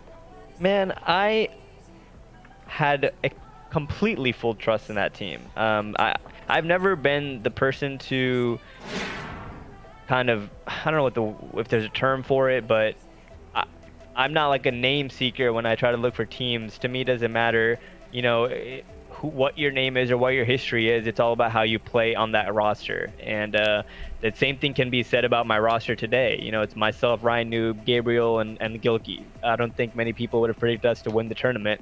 Same thing applied, and maybe a lot of that is attributed to Halo 3 as well, because the way the game plays allows stuff like this to occur. But yeah, even back then, we had an underrated squad, like you said. Nobody really expected Twilight or Batman to be beating Instinct at a tournament. But we meshed really well together, and I think Halo in general is probably the most important thing about a team is how you mesh together, and you kind of instantly know that whenever you start playing with that set of players. And that's what it was with our Darkest Hour team back then. We practiced online, when we instantly felt good chemistry. We played it out. We went to the LANs, we put in our time, we practiced, and paid off. So that was a big spiel to answer your question. No, it was a perfect answer. And also going in, I've got another question about you and Ryan Noob. You guys were together for forever, but like this was pretty much the beginning of it. That year with you and him, and that Columbus, that huge upset Yeah, on that was Triggers the year. Down. Like, can you explain like how special those were? Like, were those events more special since it was in like the days of MLG, Halo 3? You know, everything was pretty much at the height of Halo in that moment. Were those events more special than the ones that you played later in Reach and Halo 4 and so on? So just to quickly clarify, the DC was actually 2011 or 2010? It was 2010. It was 2010. Damn, 2010 was a crazy year. It was a good year, dude. For a second I was blanking there. No, but you're right. To answer your question about if the MLG tournaments were more special, I have a very biased answer because I, to be honest, haven't been that close to the top when it comes to these ACS tournaments. Halo Reach, I was placing well. Halo 4, I was placing well. Well, you won an MLG in Halo 4. So. Yeah. Halo 2 Anniversary is where my kind of ins and outs started. And I've already explained it once, I think, in a previous stream. I don't want to get too into the details again, but yeah, so and just to give you a short answer, for me, yes, those MLG tournaments, and I think for a lot of people, those MLG tournaments were very special and kind of hold a very special place in their heart as well, because maybe because it was Halo, it was because it was all about Halo at that time. Maybe it was because the game we were playing. Maybe it was because the community was different. I don't know the answer, but sure, it definitely felt different. And if and again, I think the Halo now, it is freaking, it's huge, and the money is insane, and the people running it are doing a good job, yada yada. But back then it was very it was a special time, and I think everyone kind of agrees on that. Not to say that it was, you know, leaps and bounds better, but it was just, it felt different, you know. Yeah, I totally agree with that. And that was always a roster, like, going back to it, your DC roster just really impressed me, because I remember you guys had some major drama. I don't know if you want people to know about it, and I'm not really curious. Yeah, I heard some things. How do you know that I don't know about my team? No, there was some drama. I remember. Okay, we'll talk about it off stream. Yeah, we'll talk about it. But to be honest, I don't know what you're referring to. But yeah, continue. But anyways, I just remember that roster kind of had like a big, because y'all didn't do as hot the event before that in Raleigh, and then you picked up Batman, and then it just all turned around, and you guys. Oh, you are right. You guys destroyed. Man, and even for Raleigh, we should have. Man, we had a good team for Raleigh too. Right. Legend Pimps. Yeah, look, man, you have good memory, because yeah, you're right. And we didn't freaking make nationals that year because we missed it by like 10 or 20 points or something ridiculous. Consolation. Yeah, you know the full story. Okay, yeah. So yeah, so that's very true. We had a very poor tournament right before DC, and we made a little bit of a adjustment to our roster, and a small adjustment can make a big difference. And we went from getting top 16 to beating the #1 seed and getting 4th. So yeah, you know, it was, I forgot what your question even was, to be honest, but yeah, it was, I don't even know how we got to this point of the conversation. Now I'm just talking to myself, and I mean, you know, it just is what it is. I mean, we're waiting on. And we got everybody in the party. Hey, there they are. I Let's can stop talking. No, but those days were great. I mean, you just mentioned that. It brought so many memories back to me. Like, oh my gosh, just. I'm really looking forward to the next year. Here's to the potential that it still has, though. Exactly. And here's to, like, you know, actually having an exciting game coming out pretty soon. Yes. I mean, within a year, we can say we'll have a new Halo, or like I guess. So like, right. We'll have a brand new Halo, we'll have a brand new console. It'll be crazy. And there's also something that you can't really say about Halo back then, is that we didn't have a spectator mode. We didn't have the ability to put on tiny shows like this, like to just watch and to observe and to have a full spectacle production that Blam is putting on.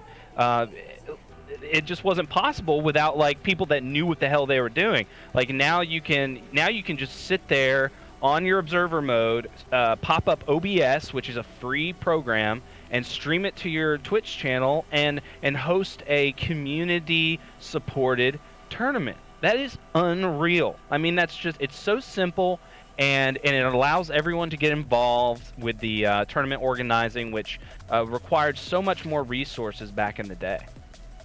Definitely agree with you there. Hopefully Halo Infinite will have a great game and a great observer mode, but now we are finally hopping in to game number 1. We have Looney and Warlord taking on Complexion and Stress. Who do you have taking this series?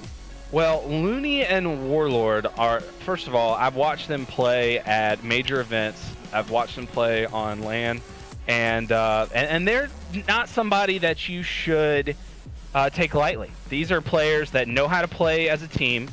They can communicate very fast. They don't hesitate. These are very good individual players that are going to bring their all. They know how good Stress is, and they just are going to be prepared for this matchup. So I don't think that this is going to be like one of those matchups where it's like we really know Stress's name. He's we gotta just assume that he's going to take it, because these Mocket boys are going to come with a fire. So let's start with Warlord then from Mocket. See how he plays this one. Let's do it. Goes towards the window, puts down shots and spots both players, Pink Street. Looks like we'll be going towards the middle of the map to try to get some positioning as his teammate Looney picks up camouflage. Warlord gets nuked out though. Now Looney does manage to sneak away with that invisibility. Smart. Yeah, smart play. You know, you don't want to waste it. You have so much time, 45 seconds to be exact, to you put that camouflage to work and get a green gun while you're at it. Let's see how he can use this weapon. I think he gets spotted there with that grenade toss, but now he has eyes on both players. Warlord needs to stay alive, but gets taken down a lot. Now that puts Looney in a very uncomfortable position when your teammate opposite your flank dies. But he gets does a good job picking up that kill. But sometimes it can be very annoying when your teammate dies in that position if you're Looney, because then both players turn around and melt you. So Gunplexion gets a perfect kill on Looney, extends the lead 3-1 now. Complexion and Stress showing that they're here to win. Yeah, but one thing that really stands out to me about Mocket right away is that they are not just jumping on the movement as soon as they spawn or one of their teammates goes down. They are immediately making sure they think about where they're going. They don't want to run into a double team or a trap right away when their teammate is dead. They're really being smart about when they let the other team know where they are. It's very, very different when you see that kind of play happening. Looney did get caught out there, got a little too aggressive, didn't wait for Warlord, and that was just a situation right there where you notice the differences between a really good team and not so good a team is like when you wait for each other. You've got to make sure that you are timing it perfectly right there. He needs some help. Warlord runs away, immediately doubles back, but not in time. He does get the trade though, so that is good. 4 kills in between, and now Camo is about to be up. Yeah, good job there by the blue team, extending the lead 7-3 now. Top middle control in the hands of Complexion with that green gun. That's actually a sick combo as Complexion soars out, puts down good shots on Looney and takes him out, but Warlord makes short work of that trade, takes down Complexion now. 8-4 camouflage in the hands of Stress along with that plasma pistol. Let's hop on board with him. Yeah, this is important right now. Stress wants to make sure he uses this to the best of his ability. He's got half of it left right now. It's ticking away. Both players on Mocket are running for their lives right now. That camo player can be anywhere. Now they're getting shot at. The new combo narrowly misses. A very good nade, but it does not touch that player. Stress deciding to get aggressive because his camo is about to wear out. He does get spotted. He gets the trade though. Fantastic work out of Stress to make some lemonade with them lemons. What? That was a great great analogy there, Nighty. Thank you, sir. Fisticuffs. So now Complexion gets a trade with Looney. Stress left alone, top blue. Let's see how he plays this one. Jumps into the attic, spots the player, car side blue, Warlord. Gets taken down by a perfect Stress, taken down Warlord with great shots there. Jumping back up to Trying to get some positioning back on his base, make sure that he's keeping the car players from pushing up. But Complexion does get taken down, excuse me, allowing Warlord to push, and Stress gets taken down by Warlord. Looney gonna make some sneaky little plays, doing the wiggle walk right behind Complexion, catches Complexion off guard. Now he's gonna be alone in a 1v1 versus Stress and makes the smart play to back down. He does re-peek, but he doesn't commit fully with his entire body. I like that. Very smart decision. And now Camo is about to be coming up. It looks like right now Control, actually it looks undecided who has Control, as Warlord gets a good Kinetic Complexion and Stress takes down Looney. Camouflage, I think, was picked up. Yes, Warlord does pick up Camouflage. His team is down by 2 kills. He needs to really put this camo to use and try to make a play. But at the same time, you don't... when I say make a play, I mean initiate the offense, I guess, for your team right here. It doesn't mean you have to go Rambo because they are looking for you. But you and your teammate have to work together and communicate really well over here. But Warlord says, forget all that. Engages in a battle right away and almost gets the kill. I like that he hit that green gun shot and that he managed to stay alive. Now Warlord jumps into the window, spots Stress, and spots Complexion as well. Gets a melee down as Looney gets taken down by the one-shot player, but Warlord gets the trade. So that's not a bad exchange. It went 2-1. The lead is cut to 1. Camouflage will be out of the play now, though, as the player loses it. You know, I'm noticing some very intelligent plays coming out of Warlord and Looney. They're using a lot of discipline in this game so far, and that is why it's so close. Their positioning is so good. They're being very aggressive on top of these players. Look at that. That was a good team nade. They both naded the exact same spot. That was a good team nade, actually. This is just tremendous play coming out of Looney and Warlord right now. Now they're in the lead. They find Stress off of his spawn. Stress lands a perfect grenade, but Warlord's going to have help any second now, but it doesn't matter. Killing spree out of Warlord.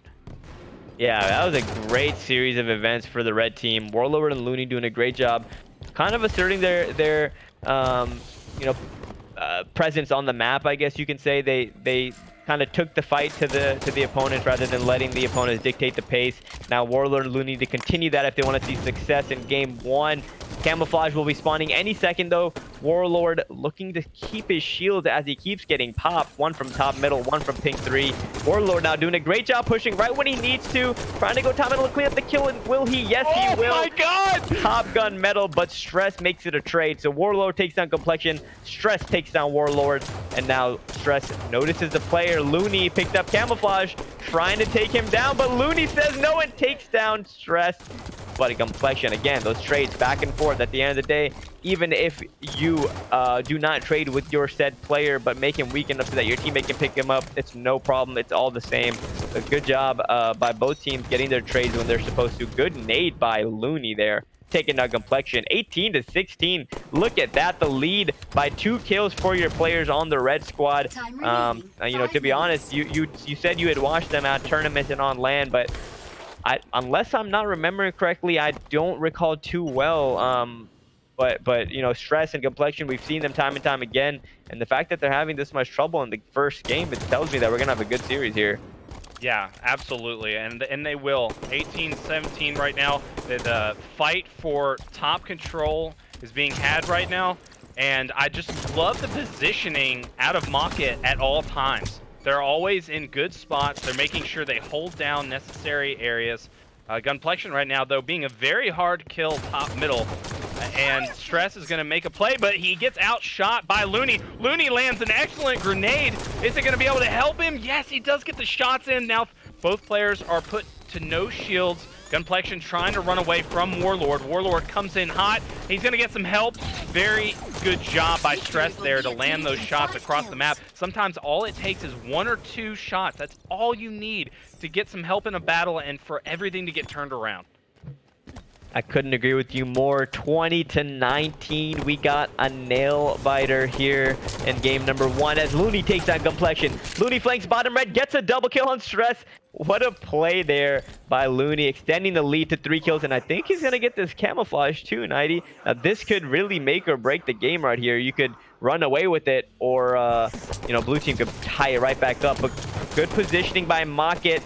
Both players were there to help each other, and Gunplexion gets taken down, leaving Stress all by himself, and Looney picks him up for the 24th kill and the killing spree. Next kill wins for the red team. Wow, what a swing that this game has taken right in front of our eyes. It seems like from the half point up until the end over here, the red team really had control of the match and took the offense to their opponents. But before I get too ahead of myself, the Camo player is in danger as Warlord gets taken down. But Looney, being a sneaky little beaver, staying alive with camouflage, wiggle walking around bottom red, engages in the battle of Complexion and does get the trade and the brawler medal. Victory for the red team. 14 kills over there for Looney, 11 kills for Warlord. What a game one we have on our hands. Yeah, that was exciting. I mean, there were so many plays we can talk about where Mocket were using the geometry of the map so well that they would hear shots coming from behind them when they're like right next to, you know, the bottom pink, and they would make sure they didn't move a single muscle because they knew that they weren't in a line of sight to get shot at, and wait for their teammate just a few seconds, and then as soon as they saw their teammate was shooting, the player shooting them, they immediately would jump out. So that's the timing that I keep talking about that is really going to separate you from other players at the end of a tournament. And Mocket were able to execute it perfectly, and it really showed. And they also made some huge individual plays as well. A lot of the times where they would get singled out and there was a pinch from Stress and Gunplexion, like I believe it was Looney over at the car side was I mean, he was pretty much screwed, but he got out of it by getting perfect shots onto Stress and then landing a perfect grenade onto Gunplexion and able to back him down so that Warlord could spawn back up and hunt him down. They were always very good about not letting a single kill go. They were always staying on Stress and Gunplexion's shit. That was great. That was great. Now hopping into game number 2, who do you want to start with? Let's do the other Mocket player. We said Warlord. Let's do Looney.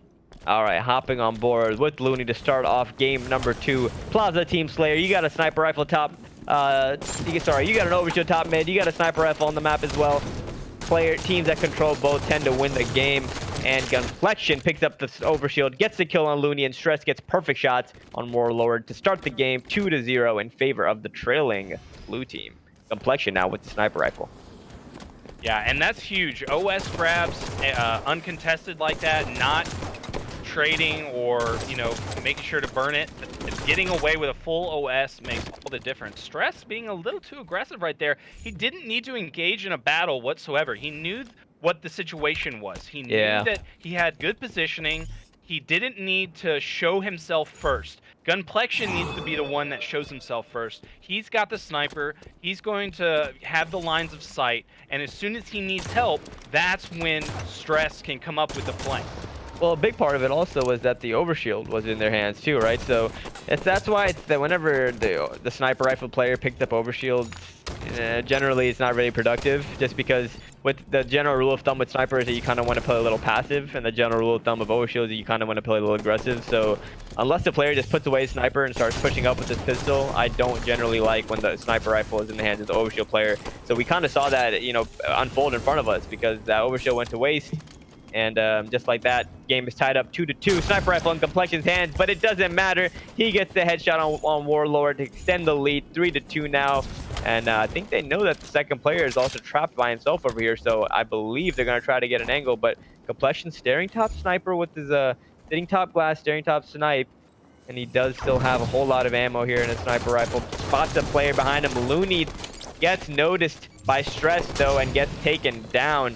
Stress extending the lead to 4-2. Complexion still has a sniper rifle, but chooses to pull out his pistol and engage in this battle to try to help his teammate. You know, I think there was another option right there. He could have decided to just call that player out at the glass and wait for his teammate to shoot him, and that way they could have secured the kill instead of charging up the plasma pistol, because him doing that allowed Gunplexion to run away and for him to get double teamed, showing himself a little too early. That would have made for a better play in that situation. Unfortunate right there. Those are the big situations where you need to just be a little sneakier. Yeah, and as we were talking about this, Looney did pick up the overshield with the sniper rifle as well, but the difference was he put the sniper rifle on his back and started rushing at players and extends the lead now 6-5 in favor of the winning red team. Now Warlord extends that by one more kill, 7-5. New sniper rifle spawning. Looney in great position to pick that new weapon up.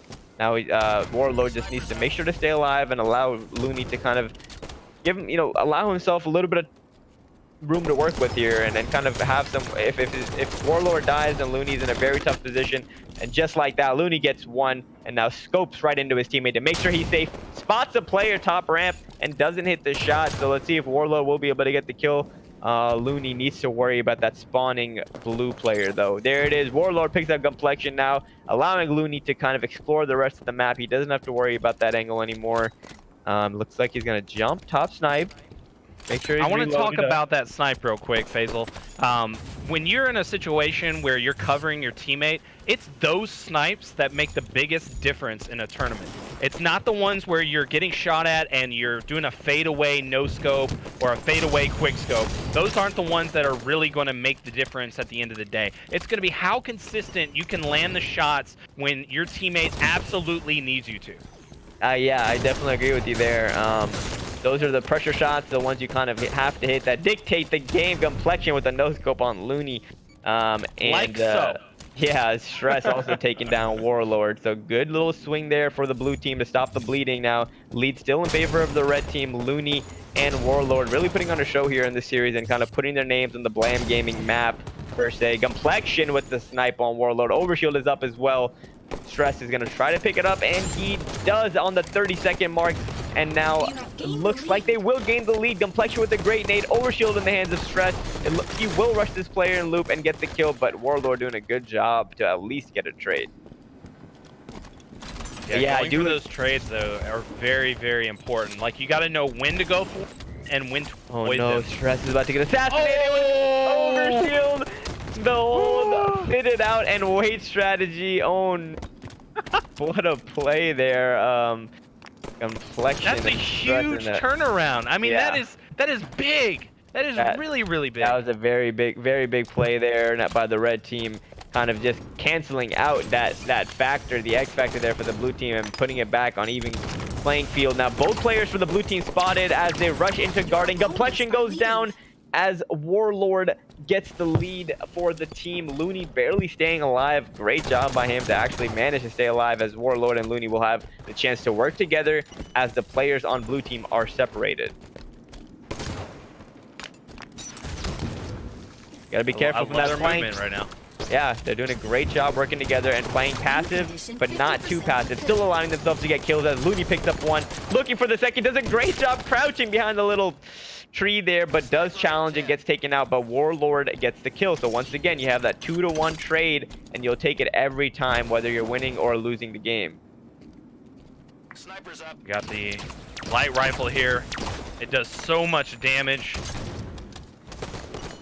Warlord putting shots into both players, making sure to be a really big nuisance right now. Stress, though, takes out Looney with perfect shots. Now Warlord is all by himself, and it's up to him to make a play here for the OS. Complexion has the sniper baiting it. He's going to miss the shot at blue. Now the OS is in play. Warlord trying to make a play here. Looney cleans up Complexion. Stress grabs the OS. He's going to try to make a play here. Looney with the movement. Stress is left lost bottom middle. Wow, that was very, very tactical by Looney. I am definitely impressed by that one. And the overshield is negated by the green gun, and Looney picks up Stress and gets a double on Complexion. Wow, that was an insane turn of events, all started by the movement from Looney. Time remaining. 5 yeah, minutes. that was incredible. Some amazing things happening right now. Over on the Mocket side, Looney landing the headshot. This man is playing out of his mind. Looney putting on a show, 18-13 in favor of red team. Looney once again for the killing spree with the back smack on complexion. Stress does take down Warlord to stop the bleeding. Now Looney is left alone top snipe with a power weapon in his hand. Hits the body on Stress. Great pre-scope right there. I don't know if he got a call out or if he just has the instinct to look, but yeah, zoomed into S3, got the kill. Now Warlord picks up one, makes the other player one shot, allowing Looney to pick it up. 21-14, this game has got out of hand right in front of our eyes so quick. Game 1 has already been won by red team, so if they win this game, that's it for Stress and complexion. Although they will have enough points to secure a spot in the finals, they won't get the $100 tonight as Looney gets the one. Looney gets 2, headshot on complexion, cleanup on Stress. This man is on fire. That was outrageous. Only 2 kills to go right now. How do you miss that one? Looney looking for player number 1. Sees if he can take him down. Stress engages with Looney, but Looney doesn't care. Takes down Stress. Warlord gets the perfect shots with the light rifle on complexion. Takes down. Oh man, that game 25-14 in favor of the red team. 2-0 series. I am actually very impressed by what I saw out of Looney and Warlord. They played great together. I'm assuming their communication was on point with the way they were moving around the map and helping each other. Stress and complexion were really one of my picks to make it to the finals of this tournament today, but man, they just got 2-0'd. R.I.P. They ran into a steaming Mocket. Mocket are just running through the bracket right now, and it is going to take a lot to slow them down. Incredible series out of them. Hats off to Stress and Gunplexion. They were putting up a good fight, but somewhere in there, it got too much for the boys in blue. Mocket really just turned it up and went Super Saiyan. They were just incredible. Absolutely, Gate. Great gameplay right there out of our newcomers. Not Gate, great. I guess we're gonna go to break real quick and then get this next lobby set up. It's gonna be Bungalows versus SMH My Head. Any predictions before we go, Goofy? Bungalows versus SMH My Head. Bungalows is playing great when I saw them, so I expect them to try to advance. Who are the rosters again? We got Guitar Hero Dude and Gold Star BR on Bungalows. Versus it's gonna be Triant and Kakashi. Usually it's Halogen. Halogen had to step away, so their backup is in right now. So Triant and Kakashi. All right. Well, obviously, I'm thinking the Bungalows are probably going to, take it after seeing what they were capable of. I think we've watched, we've watched My Head in the past, and I just don't think they're on that level. They could put up some good games, but I think at the end of the day, Bungalows is probably going to take that one. All right, there you go. We'll see if any of that comes to fruition, so don't go anywhere. We're going to be right back. These are highlights from Preliminary 2. Please enjoy, and please do not go anywhere. We have 73 viewers right now. We're trying to hit that 100 mark, so please share the stream, and let's get these matches going as soon as possible. So without further ado, here's the recap from Preliminary 2. Preliminary Tournament 1 of the Blam Gaming Halo series has wrapped up, with Team Super Saiyan 3 advancing to the grand finale. The rest of our competitors are left to slay out for the second ticket to the BGHS grand finale. The bracket is set and the competition is fierce. Which team will advance? Who will fall? All those questions answered as we crown a winner tonight. Don't go anywhere. You're watching Blam.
Welcome to this episode of Blam. This show is where we break down the Blam Gaming Halo series, and tonight in particular, Preliminary Tournament 2. We started with 16 teams and have narrowed it down to 8. In this episode, we will see the highlights starting from quarterfinals all the way to the finals. That's right, one lucky team will be crowned tonight as they punch the second ticket to the Blam Gaming Halo series grand finale. Let's take a look at the bracket. Competing, we have SAD, Get Low, Pure Cali, I Don't Know, Team Fear, POP, Twitch.tv/, and SMH My Head. Unfortunately for Get Low, one of their members cannot participate. Out in Puerto Rico, they lost power due to Hurricane Dorian. Therefore, SAD will advance to semifinal 1. Meanwhile, Pure Cali and I Don't Know have already completed game 1. I Don't Know won that one 25-15. Let's jump in and break down game 2.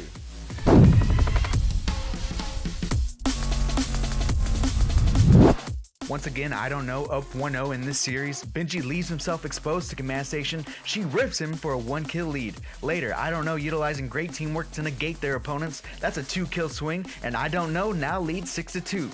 We cut to Benji with the overshield in a bit of trouble. Bound will get the best of him, but Nikolai is there to clean up Bound. I Don't Know doubling Pure Cali 12-6 at this point. Bound is going to be there to clean him up, but Nikolai does secure a kill. Still down by 7, but Bound with an excellent snipe, and that is going to secure the overshield.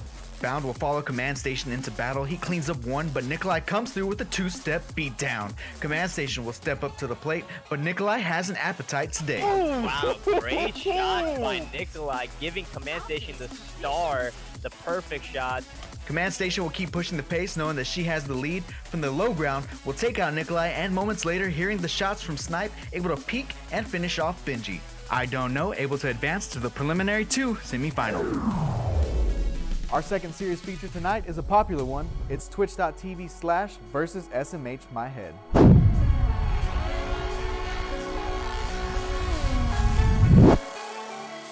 Starting off with Stress, he's able to help Gunplexion take out Halogen and grab invisibility. Moments later, he will use that power-up to gain the upper hand on his opponent for a 3-0 lead. It's a good push on Triumph's part, and now Stress is just going to stay alive. Very smart, taking his time right now. He doesn't need to rush this kill, but he was still weak. We fast forward to the next invis. Halogen forces Stress to burn it, puts one shot on Gunplexion, then collapses. That shot allowing Triumph to take him out and even the score to 6-all. Twitch.tv go up by 3 and seem to drop their guard. They rush SMH My Head individually and get picked apart. SMH able to keep pace thus far. Dead is turning into a possible flank situation, and exactly as I say that, Stress gets stuck though by a great play. Halogen gets the double kill, reversal, and the stick. This allows Halogen to pick up invis. He's gonna miss his first melee attempt, but the second connects. He's got to stay alive and help apply pressure. He will clamber his way back up to top mid and comes through with the cleanup. SMH My Head looking good midway through game 1. So this can be a big camo for Stress. His team is down by 2, and he gets the first kill. Easy one-shot picking. That camo eventually expires, and so does the SMH lead. Stress able to even things up with less than 3 minutes to go. With help from his teammates, he has got to push this one. This is a big kill right now. He does grab it. SMH My Head unable to make the plays when it matters the most. Twitch.tv run away with game 1, 25-22.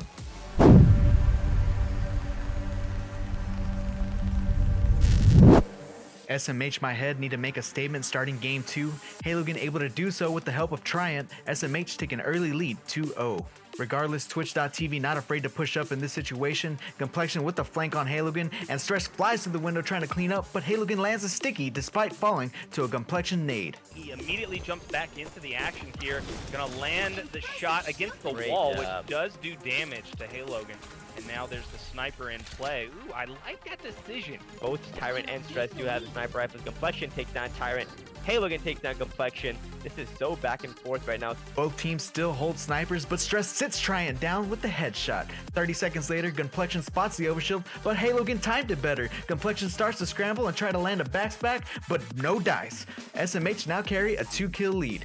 Later, Halogen can hear his teammate getting melted by the light rifle. He tries to collapse, but Gunplexion reads him like a book. The SMH lead dwindles to 1 kill, and Gunplexion continues to assert his dominance. He will drop 2 more opponents with headshots for a 3-kill lead. SMH desperately need a response, and they get one out of Triant. The bleeding has stopped, and SMH are only down by 1. They're staying aggressive on each kill. They're not letting up.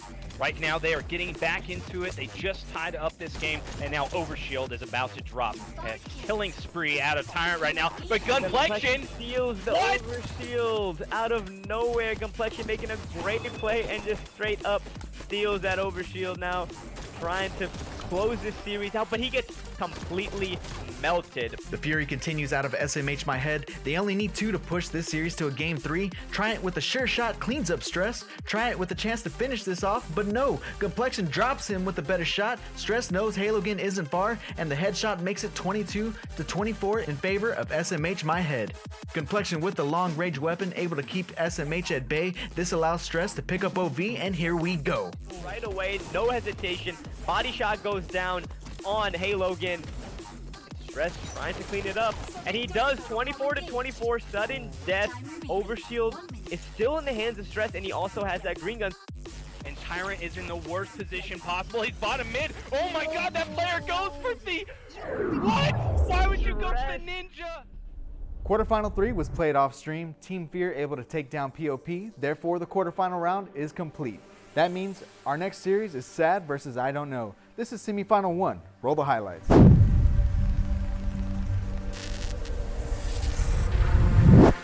In the opening sequence of Game 1, Scariotic is able to make Bound burn camo. Moments later, it's a battle of movement. Bound eventually able to beat down Vimsy to tie things up, and 40 seconds later, I Don't Know with superior rotation. Command Station with the flank cleans up Vimsy, then drops Scariotic like a bad habit. That's a huge double and a side of T for Command Station, please. Later, Bound has camo, he continues to put pressure and it pays off. I Don't Know lead 11-8. That stick does not connect. Command Station gonna get 1. Can she get 2? She's full shields right now. Does put some excellent shots into this player, but she runs out of ammo. Oh no! Embarrassing Command Station. Vimsy and Scariotic are kind of doing a good job cutting the deficit down now. As I say that, only down by 3, and camouflage in the hands of Scariotic as he gets the kill on Command Station. 30 seconds later, it's 22-19. Command Station and Vimsy are gonna trade. Sad need to stop the bleeding, but Scariotic will fall to Command Station, and moments later, Bound with the cross-map shots to secure Game 1 for I Don't Know.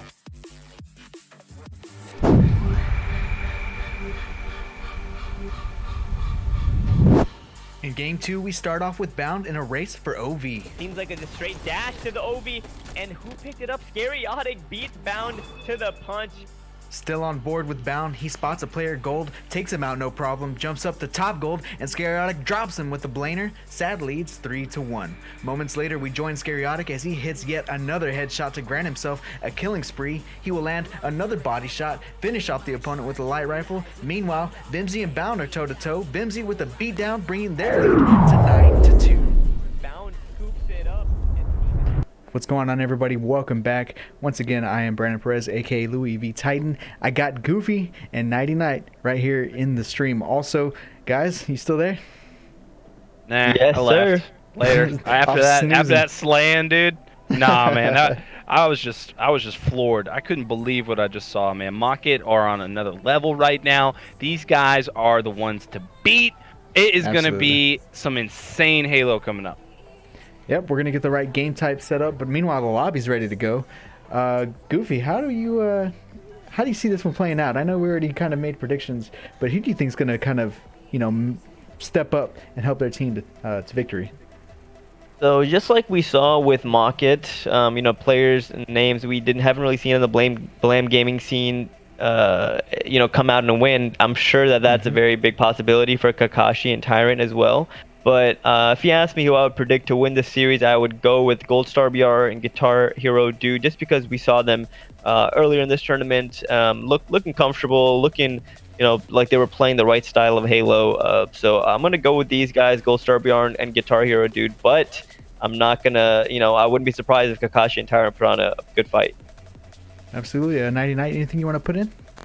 Man, you know, after what I saw earlier, Guitar Hero Dude and Gold Star BR, like, I've been playing against these guys for a long time, too. They're absolute online freaking warriors, man. These guys don't die. They're freaking super confident. They fly out, no shields. Like, they are fantastic players, and I'm looking for them to take it and to go ahead into the final versus Mocket. I want to start this game off. I want to start it off with. You want to start off with somebody new or somebody we've seen already? Let's Heidi? let's see Kakashi. I That's don't what know I was much gonna go about with as him, well. so I want to see exactly how he's going to start this one off. See if he brings anything creative or if he's able to clutch up here in the beginning, because you know a lot of people hear clutch and they think, oh well, that's at the very end of a game. No, that having a clutch factor means you make the tiny little moves and little details throughout the entire game that really make the difference in the overall picture. Kakashi with the first strike, going bottom middle. Spots Gold Star BR also going bottom middle and gets that grenade kill as Tyrant picks up Guitar Hero. Dude, 2-0 lead now to quickly start off this game number 1. Kakashi still trying to stay alive bottom middle. Those are grenade, but gets spotted by Guitar Hero Dude and cleaned up, leaving Tyrant all alone. But Tyrant does a good job cleaning up Gold Star BR. So again, what I said back in the last series, where as long as the trade goes down, you're all good. So Tyrant doing a good job getting the trade there for his teammate Kakashi. Now the lead still 2 kills in favor of the red team. Nice shots into blue right now. That's going to be both players on a blue, inside the blue base. Going to be putting some shots into Kakashi. Kakashi gets taken out. There's still a lead though in the favor of Triant and Kakashi. They're going to hold on to it. Triant with a very smart decision to back up and get all the way into the red base and wait for his teammates to spawn. Now Battle going down in P2. Guitar Hero Dude takes down Kakashi. I wanted to switch over to that side of the map to see how that, you know, pink 2 battle is going to happen. And Guitar Hero does take control now. Spots Tyrant bottom red and gets the help of Gold Star BR to clean him up. Now the lead has swung back over to the blue team. Guitar Hero now on P3. Gets a call out to look top car. Now tries to get his scope in order, but could not, and chooses to back off. Good decision to back down there. You don't want to be caught soaring down with no scope, so he wisely backs up. Now Gold Star BR gets a nice double kill, getting perfect shots on Kakashi, and the lead is now 6-3 in favor of the blue team. Yeah, he made that Gold Star BR account a long time ago, way before you know, there was ever a star involved in the kills, you know, but now he should definitely change it to Gold Star Pistol, because the man has, or Gold Star Mag. That's better. I like that one. But he just like has such an accurate shot, and you really love to see it. He was the Orlando FFA national champ. Great back smack here. Nice job securing this camo here. It's going to be up at 732, so look out for that.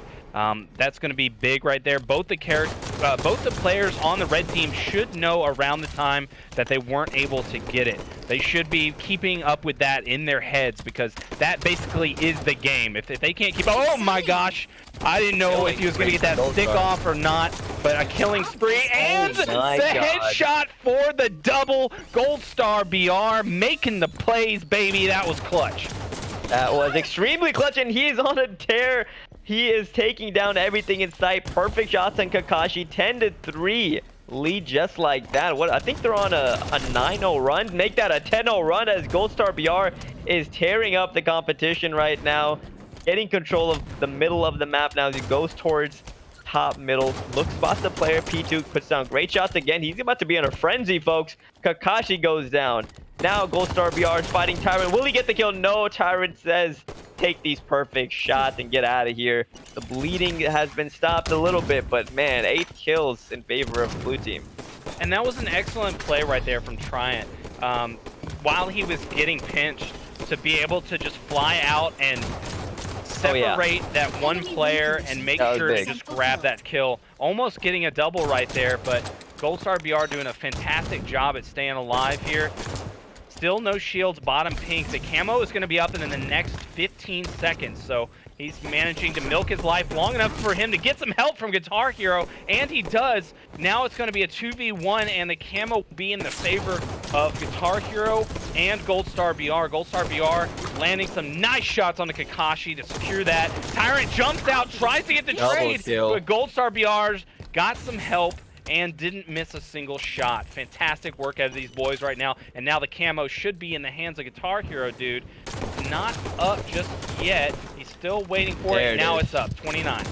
Camouflage has been acquired by Guitar Hero, dude, and again, choosing to fight that or shoot his pistol a little bit early to try to help his teammate, but unfortunately, Gold Star BR is taken out, leaving Guitar Hero, dude, in kind of a vulnerable position because he already started shooting his gun. But as I say that, he still gets his kill and now takes down Kakashi as well. So good job staying alive with camo. Not, you know, he did overextend, but he did a good job recovering and kind of trying to react to that situation. So 18-6 now, lead extended to 12. Guitar Hero, dude, making a play with Camouflage as Tyrant takes down Gold Star BR, but Guitar Hero, dude, keeps doing his thing and just making plays with this camo left and right. Yeah, and he's doing a good job at not committing any of those. That could have easily turned into a trap, and he could have got singled out, lost his life. He's doing a very nice job right now, but yeah, not going to be able to take on Tryant. Tryant going to hold on to Pink. Now he's going to try to pinch this player, get some nice shots. Now Kakashi able to clean him up. They're going to try to claw their way back into this one. Kakashi knows he's in a good position right now not to get cleaned up. Now he waits for his teammate and he pushes. They know that both players are probably in red right now. Kakashi needs to make sure he doesn't get singled out right now. He's doing a good job of just backing off. I'm not sure what just happened to Tryant right there. Tryant just got double teamed.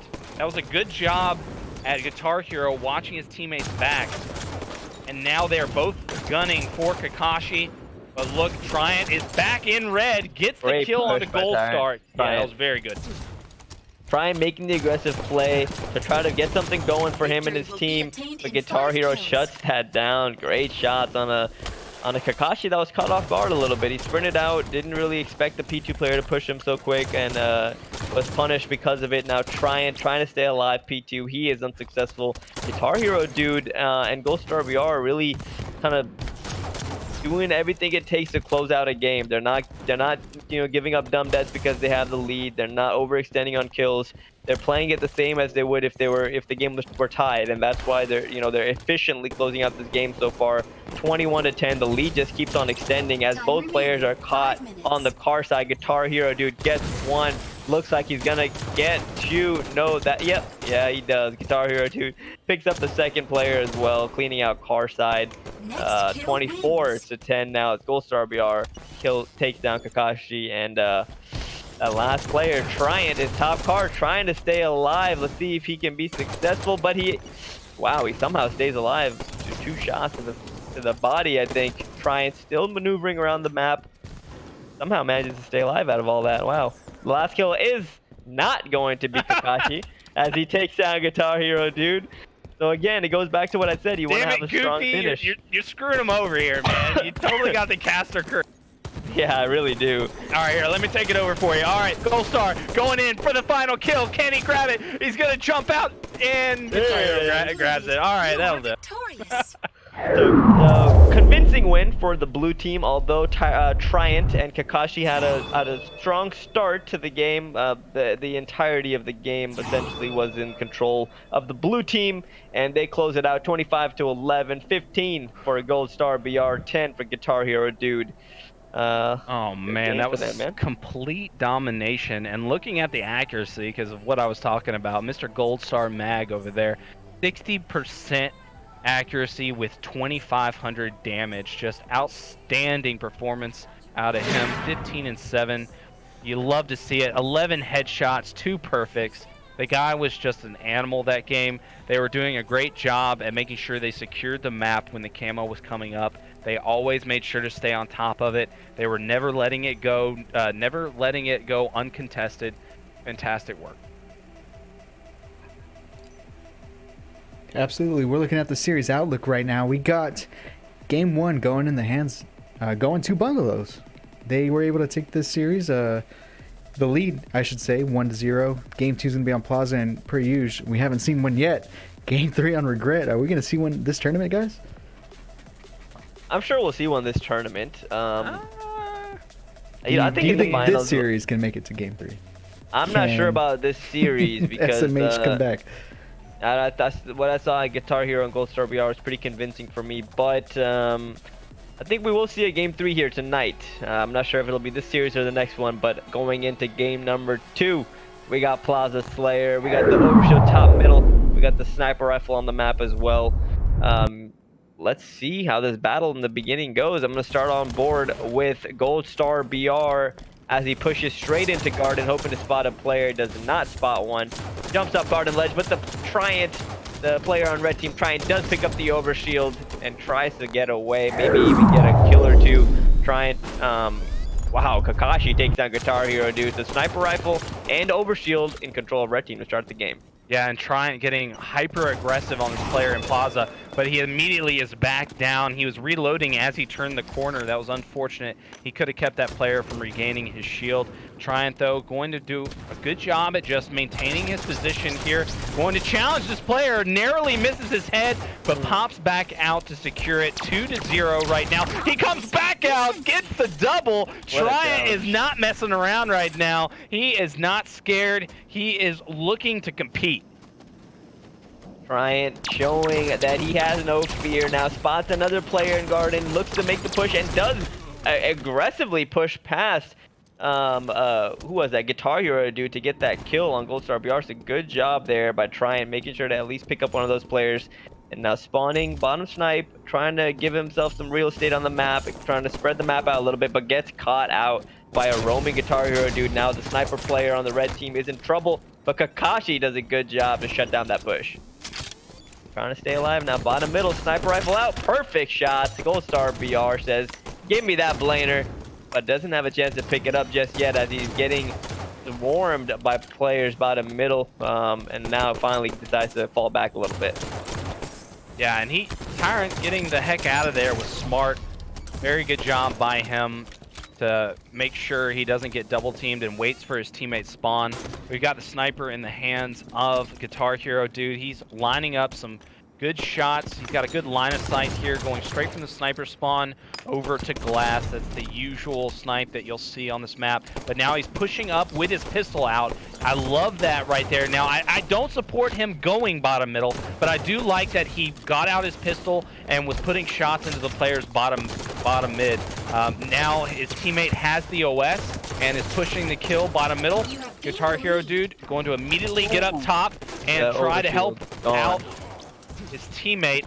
Unfortunately doesn't keep him alive, but it's okay because now he still has the sniper and he has the control of the map with this high point being top snipe. Top snipe is the perfect place you want to be. Misses that first shot, decides to back down immediately. Gets shot by the other player, is just doing some really good movement right now. Immediately jumps out and gets the perfect. Guitar Hero playing outstanding. Guitar Hero, dude. Wow. Gold Star BR with the backup over there as well, helping to take down Kakashi. New sniper rifle is up, excuse me. And that overshield was picked up at the 45-second mark, so keep an eye out for that for the next one, because I really, you know, obviously that overshield can very well dictate how this game can go, because it can provide a crucial swing for a team that needs it. So we'll see how the overshield battle goes, but as of right now, we have the sniper rifle in the hands of Guitar Hero dude. Hits a body on the player, Tabla rifle, who gets cleaned up. Gold Star BR, good job by him. Now Guitar Hero dude's objective here should just be to stay alive no matter what, and that's what he does. Gold Star BR has just enough of a distraction to pick up that kill. 4-kill lead now in favor of the blue team, who also won game 1. So hey, maybe we won't see a game 3 this series after all, but it is way too early to tell. Yeah, fantastic map movement right now from Guitar Hero. Oh my god, Guitar Hero dude with a crazy snipe there on, who was that, Kakashi? No, that was on Triant. Kakashi gets cleaned up by Gold Star BR, but wow, this guy is just running around, quick scoping people, has no worries in the world. Yeah, what a shot right there on the hunt. Going to be looking for both players. Lands the headshot on one. narrowly misses the other, pops back out to get 2 shots there. He is ready for this no-scope, not gonna land it. Doesn't get the beat down. He does get the beat down. Nice. Okay. So there you go. Good. I mean, I wouldn't necessarily call that a trade, but I mean, getting that beat down in right there was pretty crucial. That allowed his teammate to get the kill and get the heck out of dodge with a lot more speed and allowing him to stay alive. Now Guitar Hero Dude getting the double team onto Kakashi there, not allowing him to escape. 17-8. This one is getting out of hand. And while we were talking about that, Goldstar BR did pick up the overshield around the 40-second mark. It's been a while now since he's picked it up, but he did pick it up at the 40-second mark. Picks up a double kill. Oh yeah, this is over. Yeah, you see his overshield is almost. You see his overshield is almost down, but he really didn't even take any damage. It just went down over time. So Goldstar BR really doing a good job of pushing in when he needs to with that overshield, not just getting melted. We saw him pick up that double kill earlier. Now Guitar Hero Dude picks up another player, extending the lead to 20-8. This one is not looking good for the red team, they're on the ropes right now. Their backs are against the wall. They lost game 1. If they lose this one, or when they lose this one, they'll be out of the preliminary 4. On the ropes. They're on the ground, struggling to get back up. Yeah. These guys have totally lost full right now. I was just watching them come off their spawn, and they were struggling to even make jumps or even knowing where to go. They had no game plan whatsoever to recover any sort of map control. So when that happens, you kind of immediately can say to yourself, all right, these guys aren't necessarily on the same page, and they haven't been in this situation before. But now OS about to drop. Tyrant has the snipe, and he loses it. God dang it, he needed to run away with that thing. Sniper rifle now in the hands of Goldstar BR. Let's see if he can finish off this game with a bang. Goldstar BR jumping up top glass, gets spotted by a player, and gets taken down. Triant does not want to be put on the montage. Takes down the sniper rifle player and picks it up for himself. 23-12. Still 5.5 minutes to go, so if there were ever to be a crazy comeback, the time would not be too big of a problem. But Triant gets taken down by a great grenade. Guitar Hero Dude acquires the overshield as well now. 24-12. Sniper rifle, not even worried about it. Goldstar BR gets the trade and ends the game. Victory for the blue team. 25-13. Goldstar BR and Guitar Hero Dude will be advancing to the Blam Gaming Finals. The two right here in the preliminary, yeah. The preliminary 4, yeah. So the winner of who's the other series going on? Mocket, yeah. And Bungalows. It's going to be our final. Yep.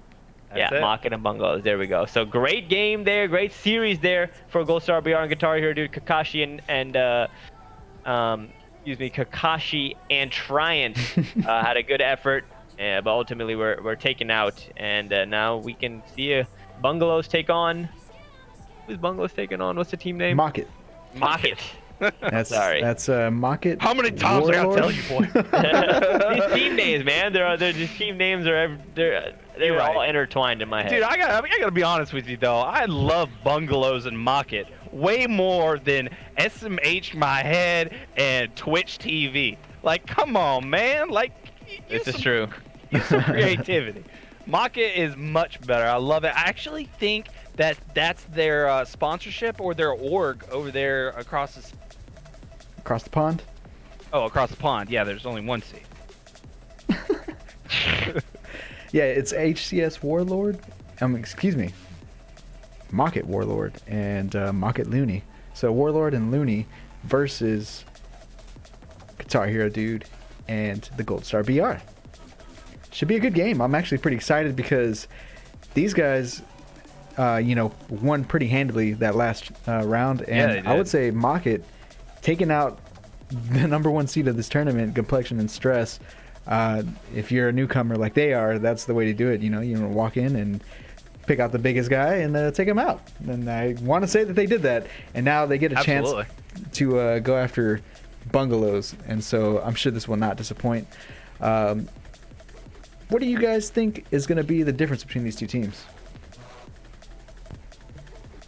I think what's gonna make or break this finals that we have in front of us is just the control of those power-ups. I think that's gonna make the difference here in this series. So game 1 we have Truth you have that camouflage that really can help a team kind of make a swing and kind of dictate the pace of the game for a large chunk of time, and that can usually roll over into maybe even getting the next camo and the next one. So I think that's just speaking for game 1, right? So game 2, although there is a sniper rifle to account for, that overshield is just as vital, if not more vital.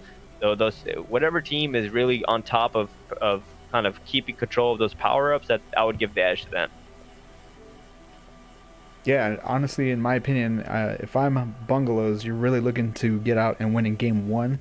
I feel like going down to mock it down a game, it really puts you in a bad position. You know, you don't want your backs against the rope, especially against a team that's already, you know, proven themselves so quickly. I feel like getting that game 1 victory is going to be essential. What do you think, Nighty?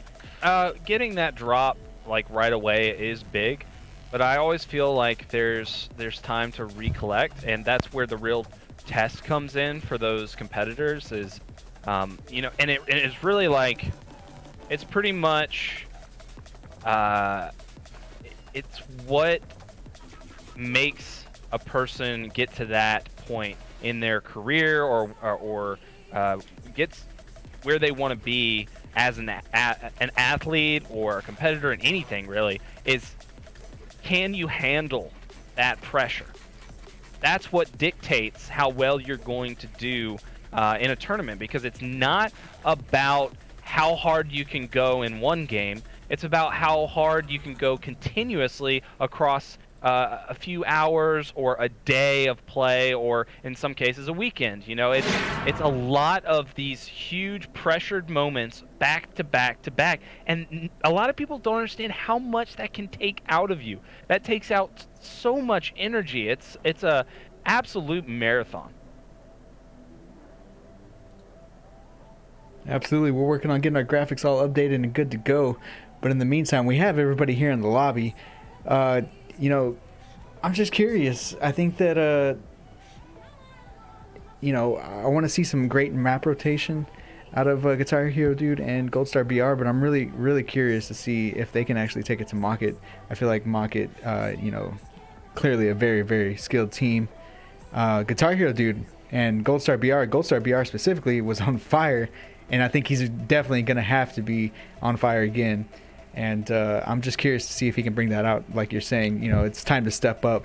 And, you know, if you can win this series, then you're going to walk home with a... Not walk home.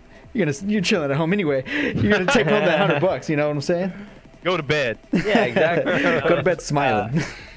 And that's the whole point too, because at the end of the day, a lot of these teams that we saw get knocked out, we will see them in the finale. But you know, it doesn't hurt to, if you put in the time today to you know, get on the game and compete in this tournament. At the end of the 2-3 hours that you compete, if you win $100, that's definitely not bad by any means. And at the end of the day, if you win the $100, hey, guess what? You have a chance to win 1,000 in a month, right? So definitely a good layout here as we hop into game number 1. Truth, Team Slayer, first to 25 wins, 12 minutes to play. This is the finals of the preliminary 4 Blam Gaming Halo 5 2v2 tournament. Coming at you live with Goofy here and Nighty Night alongside me. Let's who do you want to start off with here, Nighty? Oh man, this is a tough one, but I definitely want to watch Guitar Hero Dude. I think he was doing some amazing things that last game. He's still going to bring that momentum in, and he's going to show out here on Truth, because both of these teams really play similar. So I'm going to be interested in how they approach this beginning. I wonder if the camo is actually going to end up being in play or get burned. With the Guitar Hero Dude drop pink one and gets taken out by Looney, allowing, who is that? Looney picked up the camo, excuse me, but Gold Star BR does take him out, so the camo is out of play. I love seeing those camouflage players kind of try to make plays and maneuver on the map. It's always interesting to see, so I'm sure we'll get to see some of that later this game. But we have Guitar Hero Dude sitting P3. I feel like we haven't seen that too often in these games, because as soon as players sit up there, it seems like in older Halos they would kind of stay up there. In the Halo 5, at least in the 2v2 setting, you see players jump up there, get information, then quickly jump off. So Guitar Hero Dude trying to take down this player top middle, does get a trade on Looney. And now Gold Star BR gets a trade on Warlord. So 3-3, all tied up. Oh, that is a wonderful sign right there. That is just, I mean, that basically tells us right now that we're gonna get a map number 3. I mean, that was just don't jinx it. no, seriously. See, like that was just amazing. Like seeing those plays happen like Warlord, that. great We're double. just back to back to back. Incredible decisions from all 4 players allowed that to happen. They are so equal in their teamwork that was allowed to happen. But Warlord with the double, fantastic work out of him. Now Looney taken out. Now it's going to be up to Warlord by Just himself. like that, tied back up. Yeah, this is Back gonna, up 5 apiece. So is nuts. this is gonna be a close game from what we're seeing right now. But that camouflage will be spawning in the next 30 seconds or so, that will be big. Warlord spawning top red just in time to save his teammate as Gold Star BR does get taken down. 6-5 now. Make that 7-5 as Looney gets a star on Guitar Hero Dude. That's a perfect 5 shots, taking him down. Now camouflage will be spawning, and the red team is in great position to get this. And the thing about this Warlord and Looney roster, especially when you're looking at it through the lenses of us here at Blam Gaming, is that we haven't seen them on, we haven't seen them compete in these preliminaries, whereas some of these other players we've seen them through and through. So it's kind of, surprising almost, and it's exciting to see these new players come and just kind of show that they're a team that can win the prelim, not the preliminary, but the grand finale, the grand finale for Blam Gaming. So coming out here, they're putting on a show. They took down Stress and Complexion and made it look kind of easy, and now they have the lead in game number 1 of the grand final. So Warlord, shout out to Warlord and Looney for coming out to this preliminary 4 and really just putting on a show. Yeah, and they're in another country right now, so it is like past past midnight right there. It's like 5 in the morning, 3 in the morning. Where are they from? I'm pretty sure they're from Europe. Oh, I did not know that. Am I dumb for not knowing that, or does everyone know? No. Oh, okay. No, I mean a lot of people know it. It's just, I mean, it's like I don't know. It's hard to tell. Like it's not like a certain name comes from Europe. It's like if you didn't know it, then you didn't know it. No, I know Mock It, but Warlord and speaking in terms of a Blam Gaming perspective, not like I know they've competed in HCS, but here we go, 10-10. Gold Star BR gets taken down. P3. Warlord trying to stay alive here, maneuvering around the map. Does a good job dodging grenades. Let's see if he can take down this player P2 and set up for this next camouflage as well. Guitar Hero Dude takes down Looney. Game is all tied up. Wow. This has been back and forth just like we talked about, 90. Yep. And Camo about to be up. The positioning right here is going to be huge. Paints 2 and top middle control for Mocket. Now it's going to be up to Gold Star here to make the first move. He's got a very good angle on top middle. Warlord is no shield. The player's pushing him. He does do some good movement, but it didn't matter. Guitar Hero Dude is going to get the kill. Now it is all up to Looney here to make a play for this Camo. Camo is going to be up, but Gold Star BR is going to secure the kill. So now Camo is going to be easily grabbed by Guitar Hero Dude. Warlord does get the kill onto Gold Star, so that is a plus, a good takeaway from this whole bit of shenanigans going down over here for the Camo. Now Guitar Hero, it's up to him to make this play with the Camo. He's waiting for his teammate. Those were some grenades that probably didn't need to be thrown. That's just kind of giving away your location, and not to mention wasting a grenade. Guitar Hero though, oh no! Warlord. You never want to see that. Guitar Hero. Oh, Warlord just putting it on him. That's not good. Your opponents are leading. Warlord helps his team gain the lead there with the kill on Gold Star BR. 14-13, and now they're pushing this player who is left alone. Guitar Hero Dude gets taken down. Perfect shots by Looney, but the trade comes down for Gold Star BR. Now only one kill separating these teams. There's been neck and neck this entire game, with no team really being able to extend themselves and give themselves a little bit of a cushion. It's been back and forth, and that's what you want to see in the finals, right? Yeah, absolutely. And these are, man, These are a lot closer games than I thought, honestly. Like, before going into this one, I wouldn't have thought this would be this close.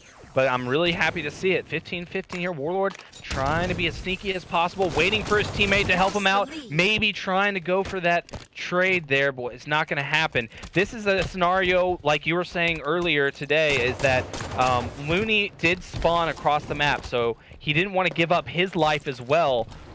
By sprinting all the way over to try to help Warlord. He just let Warlord die, reset the map, allowed themselves to push off their spawn and get a whole new start, a fresh start on everything. So that was a very good decision there by Looney. Now the camo will be up soon. We're all tied up still. The battle rages on under red. Looney trying to get an angle here. Gold Star BR going to pick up the kill onto Warlord. Looney is all by himself. Looney does get taken out by good shots. Guitar Hero dude taking him out. Gold Star BR though has the camouflage, lead by 2, green gun and camouflage in his hand, and that camo is pretty fresh, so he has plenty of time to make a play. Charges it up and gets the noob combo medal right there. Gets a call out from his teammate that there is another player car side here. Let's see how he plays this. Decides to take the wiggle walk route. Nade's coming down, so he chooses to chooses to play it slow here. Does pull out the green gun and give away his position for a second. Both players are in his sight, so he has nothing. He has so much information right now. That's a huge factor. Puts down good shots. Nice. Take down Looney. Extends the lead by 3 now. Yeah, a really well-timed push right there. Gold Star BR waited as long as necessary. Warlord is just a beast. Hey, ring around the rosy. Oh no. Okay. Oh, it almost happened. He almost. It almost happened. My But heart. he made him one shot, and which allows his teammate to push right here and get that kill. I think there it is. So even though Looney gets cleaned up, he got to pick up that one-shot kill courtesy of Warlord, who put on a little bit of a clinic in that bubble area. But 22-19, Gold Star BR and the Guitar Hero dude are leading in this game number 1. But anything could happen, to be honest. This is all it takes is one good set of plays from the red team, and they're completely tied in this game. 22-21, essentially tied up. So this is a very important part of the game right now, and Guitar Hero dude doing a good job working with Gold Star BR and pushing up to get that kill to only extend their lead that much more. No. Looney getting a great kill on Gold Star BR to keep them in. That could have been really bad. Instead of being 23-20, it could have been 24-19. So great job there, Looney. Stopping the bleeding there, getting a very crucial kill. Warlord now has a kill on Guitar Hero. Will he get it? No, he doesn't. Wow, the Guitar Hero dude now picks up that one on Looney. Yeah, that was a pretty unfortunate set of circumstances for the red team there. Yeah, and I like Warlord here, going for the kill instead of trying to go immediately for the camo. That was a smart decision right there, because that was the only opportunity he had to get out of that situation alive. So that was a big decision. Unable to do so. The game was so close though throughout the entire game. Gold Star BR made some huge plays in the middle, but overall it was just their teamwork that really came out on top. Mocket, both of them were making, I would say, better plays, but it just was a lot more consistent over on the Bungalow side. Their teamwork was just non-stop. They were always on the same page. They were always making sure to secure their kills, and ultimately that's what led to the victory, 25-20, securing it in the end. Fantastic work out of those Bungalow boys. Now we got to see the same kind of sniper domination out of the Mocket crew if they're going to tie this one up.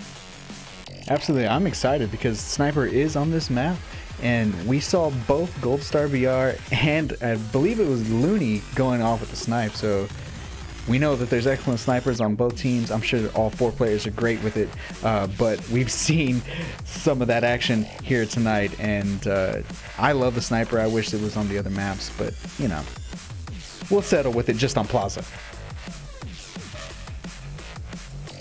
Plaza is a great game for these 2v2s, to be honest with you. Probably one of my favorite 2v2 game types, just because honestly I'm just a fan of people putting on a show with the sniper rifle. So I like the fact that the sniper rifle is incorporated into this game too, and I want to see who's gonna put it to work. You know, we got to remember that Overshield is top middle, spawns every 2 minutes. as we load into game number 2 of the Blam Gaming Preliminary 4 Finals. That's right. Once again, Nighty, what do you want to start with? Oh, let's see here. Let's go with Gold Star BR, the man that has pretty much been dominating all tournament long, just putting on one hell of a show. Let's see if he ends it right here, right now, to go on to the grand finals for $1,000. 1,000 big ones. Starting the game off with Gold Star BR. There will be a battle top middle. There will be an overshield that either gets burned or completely gets used for dominance. And the overshield does get picked up by Looney. And option number 3, I did not think of option number 3. No! Looney is completely destroyed with the overshield, and Gold Star BR takes down Warlord. Option number 3 took me by surprise. I did not expect that to happen, and Looney have a bit of redemption there to get a nice pistol win on Gold Star BR, but Guitar Hero Dude does clean up that kill. So 3-1 lead. Great way to start off the game if you're up 1-0 in the series. Yeah, I'll say. Guitar Hero trying to land some shots with the snipe. He has a good location right now. Easy exit. That's what you want when you have a power weapon. You want to be able to have an easy exit, be able to stay alive as fast as possible. You want to be able to get the heck out of there. Guitar Hero now deciding to be aggressive, though, pushing up with his pistol out. He knows he needs to make a move to help his teammate, but now it is a 1v1, and his teammate can spawn anywhere. Oh my god, he almost landed directly on top of him. Very bold. Very, very bold. But it did not pay off. You have to be bold in the right circumstances, and that may not have been one of them. But Guitar Hero actually, dies in a position where his teammate can pick up the sniper rifle. But luckily, I should say, Gold Star BR stays alive due to Looney missing a couple shots there. Gold Star BR hits the player in the body, gets a cleanup kill. 6-3. This power weapon control with the sniper rifle really is determining the game right now. Just having this weapon gives you the edge and allows you to kind of make those players one shot or completely eliminate that player with a single bullet. So I think the sniper rifle really is the difference maker in this game number 2 right now. And if we see the red team kind of get the kills and pick it up, it could easily swing around.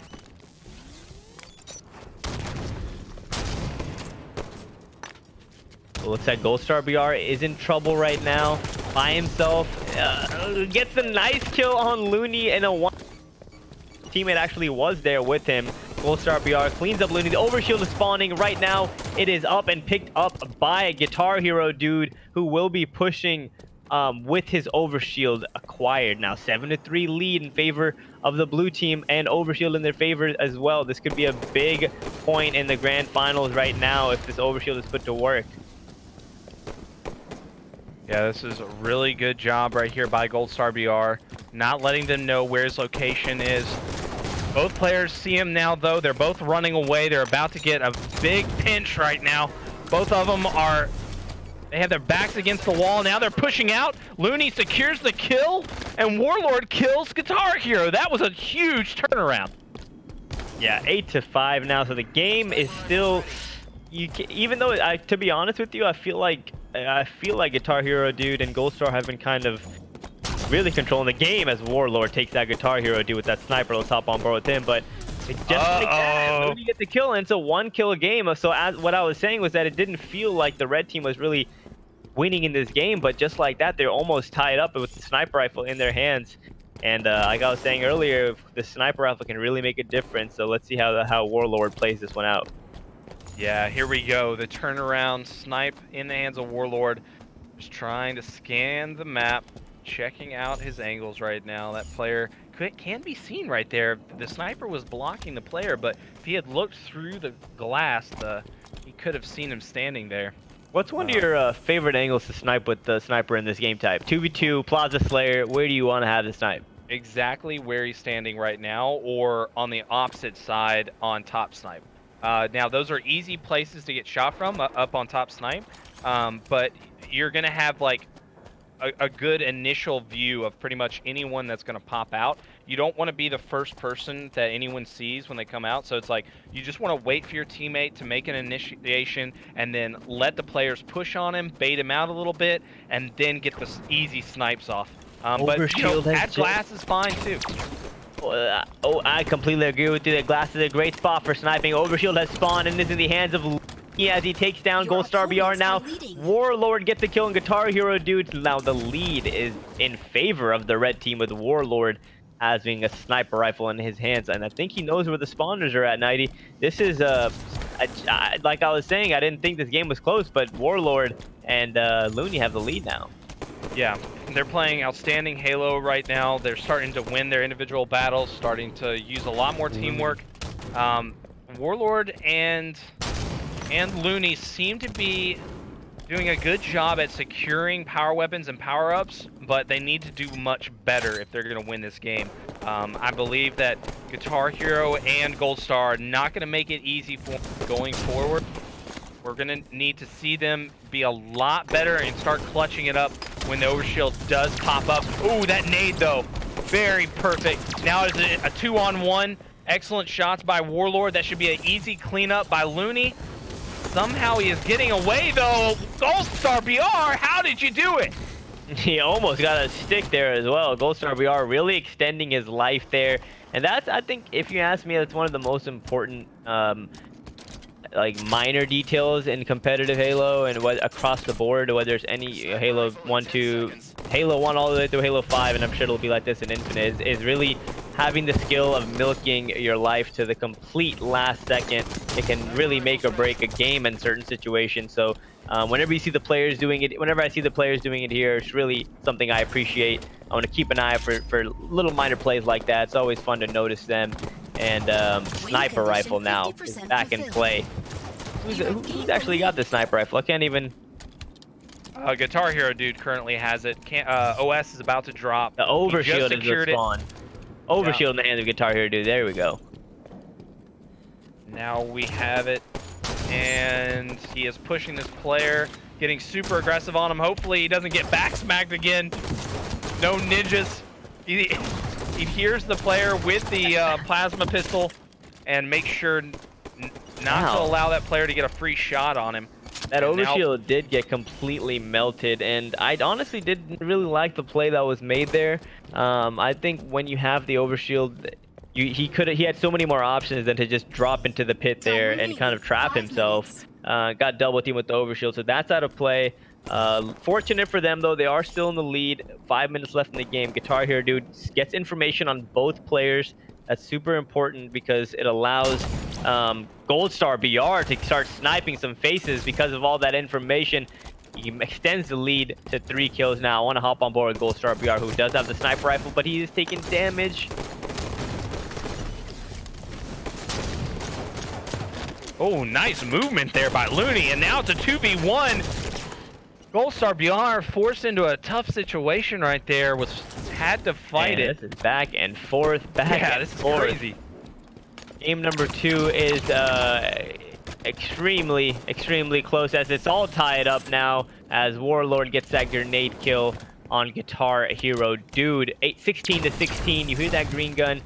Warlord is just going to play aggressive here. A little too aggressive, it seems like, as he challenges his player towards the guard and gets taken out. But Looney gets a kill of his own. So still 17 to 17. Neither team can really assert themselves as the leader in this game. OS is about to pop, though. So both teams going to be focused on that within the next minute. That green gun sounded fighting for scary. it. Yeah. Noob combo lurking around every corner. Nobody is safe. You have gained the lead. Warlord, excellent shots right there. Manages to dodge the nade and to stay alive. I love what he did right there, staying around to the left, but not able to get the double beatdown. Guitar Hero going to outmaneuver him right there. Wow, great job by Guitar Hero. Yeah, and he manages to stay alive. Fantastic work. Looney going for a ninja top garden ledge, but does not get it as he gets taken down. Sniper rifle spawning in about 7 seconds now as Warlord is spotted by himself. I believe he's going to get pushed by both players on the blue team, and he does, but manages to get a stick and is still alive. Warlord doing an insane amount of wizardry, but ultimately gets taken down by Goldstar BR. Now 20-19, Guitar Hero Dude and Goldstar BR leading. Sniper rifle is in play with neither team really in position to be able to grab it just yet. Looney gets taken down. Sniper rifle is all. It's all Guitar Hero Dude sniper rifle now. Yeah, let's see what he can do with it here. He's in a very good location. This is where I like to be with the snipe. He's trying to get an angle right now. He can't help his teammate. He decides to drop bottom middle. That might not be the best decision because Warlord comes around the corner and takes him out. And then Goldstar, though, clutches it up. So it's all good. Goldstar BR picking up a huge double kill right there. That was a huge double kill that I feel like may have sealed the game for them because that extended the lead 23-20 and he held on to the sniper rifle. So big plays out of him. Now only a minute 55. We haven't seen any of the games yet come down to time, but over here we're noticing a little bit. A minute 45 left and still some kills to be had. Yeah, Goldstar with a great angle right there, but the timing was just a little will he off. get it? No. Yeah, unfortunate right there.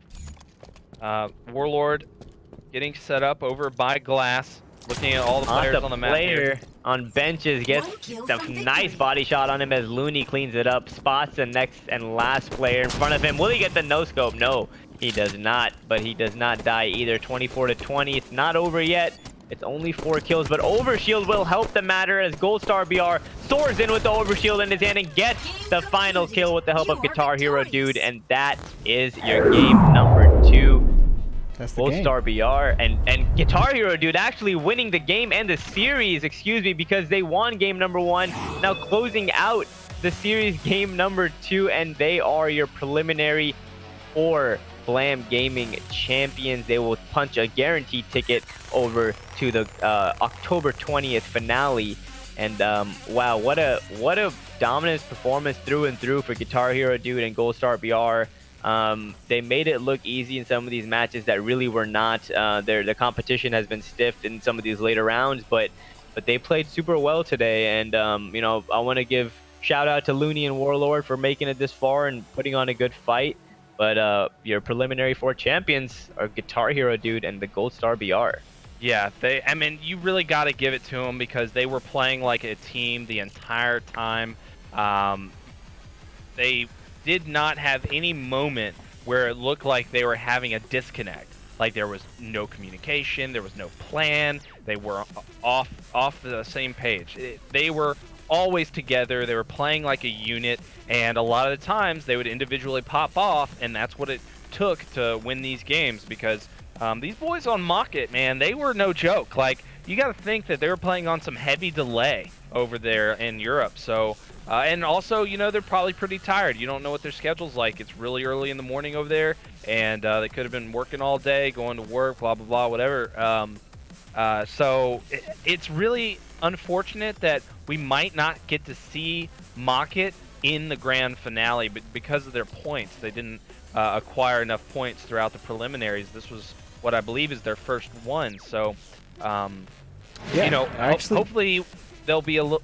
What? I'd like to step in. Yeah. So, second place, which Mocket just got second place, they get awarded 4 preliminary points. Okay. And just that alone, that's going to put them in a position, in a prime position, I would say, to make it to the grand finale. We have Team Fear with 2 points. We're looking at the points right now on the stream. Team Fear has 2 points. They didn't make it into the top 4, so they're going to stay with 2 points. Pure Cali, Bungalows, Twitch.tv, they're all going to gain points also. Clearly, Bungalows is going to be taken out of that. So I believe we're going to have Mocket in the grand finale. If you give us just a moment, we'll be able to confirm. But we got to work that one up because I believe they deserve to be in there. You know, it was awesome of them to stay up extra late and compete in this. They put on a hell of a show, and they are some amazing competitors. I'd love to see them in the grand final. You know, hats off to Warlord and Looney. Yeah, absolutely. So once again, teams that have qualified, it's SSX3. Apparently, it's a snowboarding game back in the day. Pyretic and Demons. We got I Don't Know. That's Command Station and Bound. Sad. It's Scariotic and Vimsy. And now, added to that list, Bungalows. It's going to be Barbie Boy, the Gold Star BR, and who played today? It was who was on the team that just won? Instead of Barbie Boy, Oh, it was Guitar Hero Dude. Guitar Hero Dude. How yeah. could I forget that? My first gamer tag was I am Guitar Hero. Was it really? It was. Let's go. But I spelled it wrong. Dude, how but good were you we're at not gonna Guitar talk Hero, about. bro? I could never do that crazy one. What is it? Through the Fire and Flames? No, I couldn't. Yeah. I wasn't that good. But were you good enough to like consistently pass songs on Expert? Yes, I was about. then you're I was good- close. then- I was close enough, but I could then never you're finish God to through the me, Fire and dude. Flames.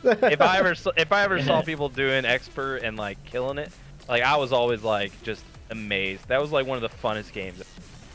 Yeah, absolutely. So with that being said, I can say with certainty that Twitch.tv, they're gonna take the 5th seed with Sure. at least 8 points. They need to play for their third and fourth placing with SMH My Head. SMH My Head. Yeah. Bungalows clearly just punched their ticket. Mock It, they're gonna get 4 points because they just took second place. So they could have potentially the 6th or 7th seed. Right. So Okay. they should have the 6th seed. It depends because I believe who is this? Pure Cali. I need to pull up the bracket. And the grand finale is going to be earlier in the day as well, if I recall. Yeah, it's at 1 o'clock on a Sunday. So hopefully, I mean, we put it on a Sunday. We made it midday, and we gave us plenty of time before evening to Right. get it all done. And so that was the goal with the grand finale. Luckily, the UGC qualifier is not on that day, so we should have Goofy. Hey, we got Goof.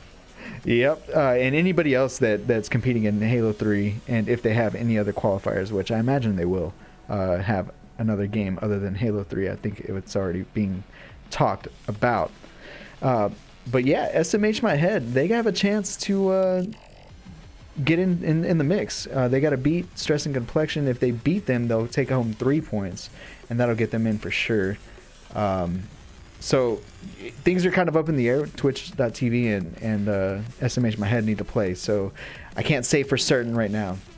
But yes, Twitch.tv and Mock It are for sure into the final. Yeah, that's what it sounds like, and that's The great 7th to and hear. 8th seed. Yeah, the 7th and 8th seed are the ones that need to be determined.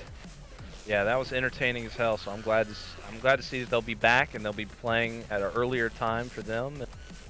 Hopefully there's no issues with as far as servers go. But from what I saw, a lot of that was just legitimately them having some solid teamwork. Yeah, all right, Nighty Night, you got anything you want to say to the stream before we close this one up? Oh man, I would like to congratulate the team, Blam Gaming, Goof. We made it. We got 100 viewers. We made it. For the first time, which is awesome. Thank you to First time everybody tonight. that for everybody that tuned in tonight. That was awesome that we hit that. And then also the incredible games that we got to see. I mean, they just keep getting better and better, and I know that this grand finale is just going to blow everybody's mind. Some amazing stuff. So thank you everybody, and y'all have a Absolutely. And now Goofy, anything you wanted to throw in? Yeah, sure. So congratulations to the winners of tonight's preliminary tournament, Guitar Hero Dude and Gold Star BR. You two played incredibly and had some good teamwork throughout the entire tournament. So looking out for you guys in the preliminary finals, and good luck to every team that'll be competing in the finals. Again, that's going to be on October 20th.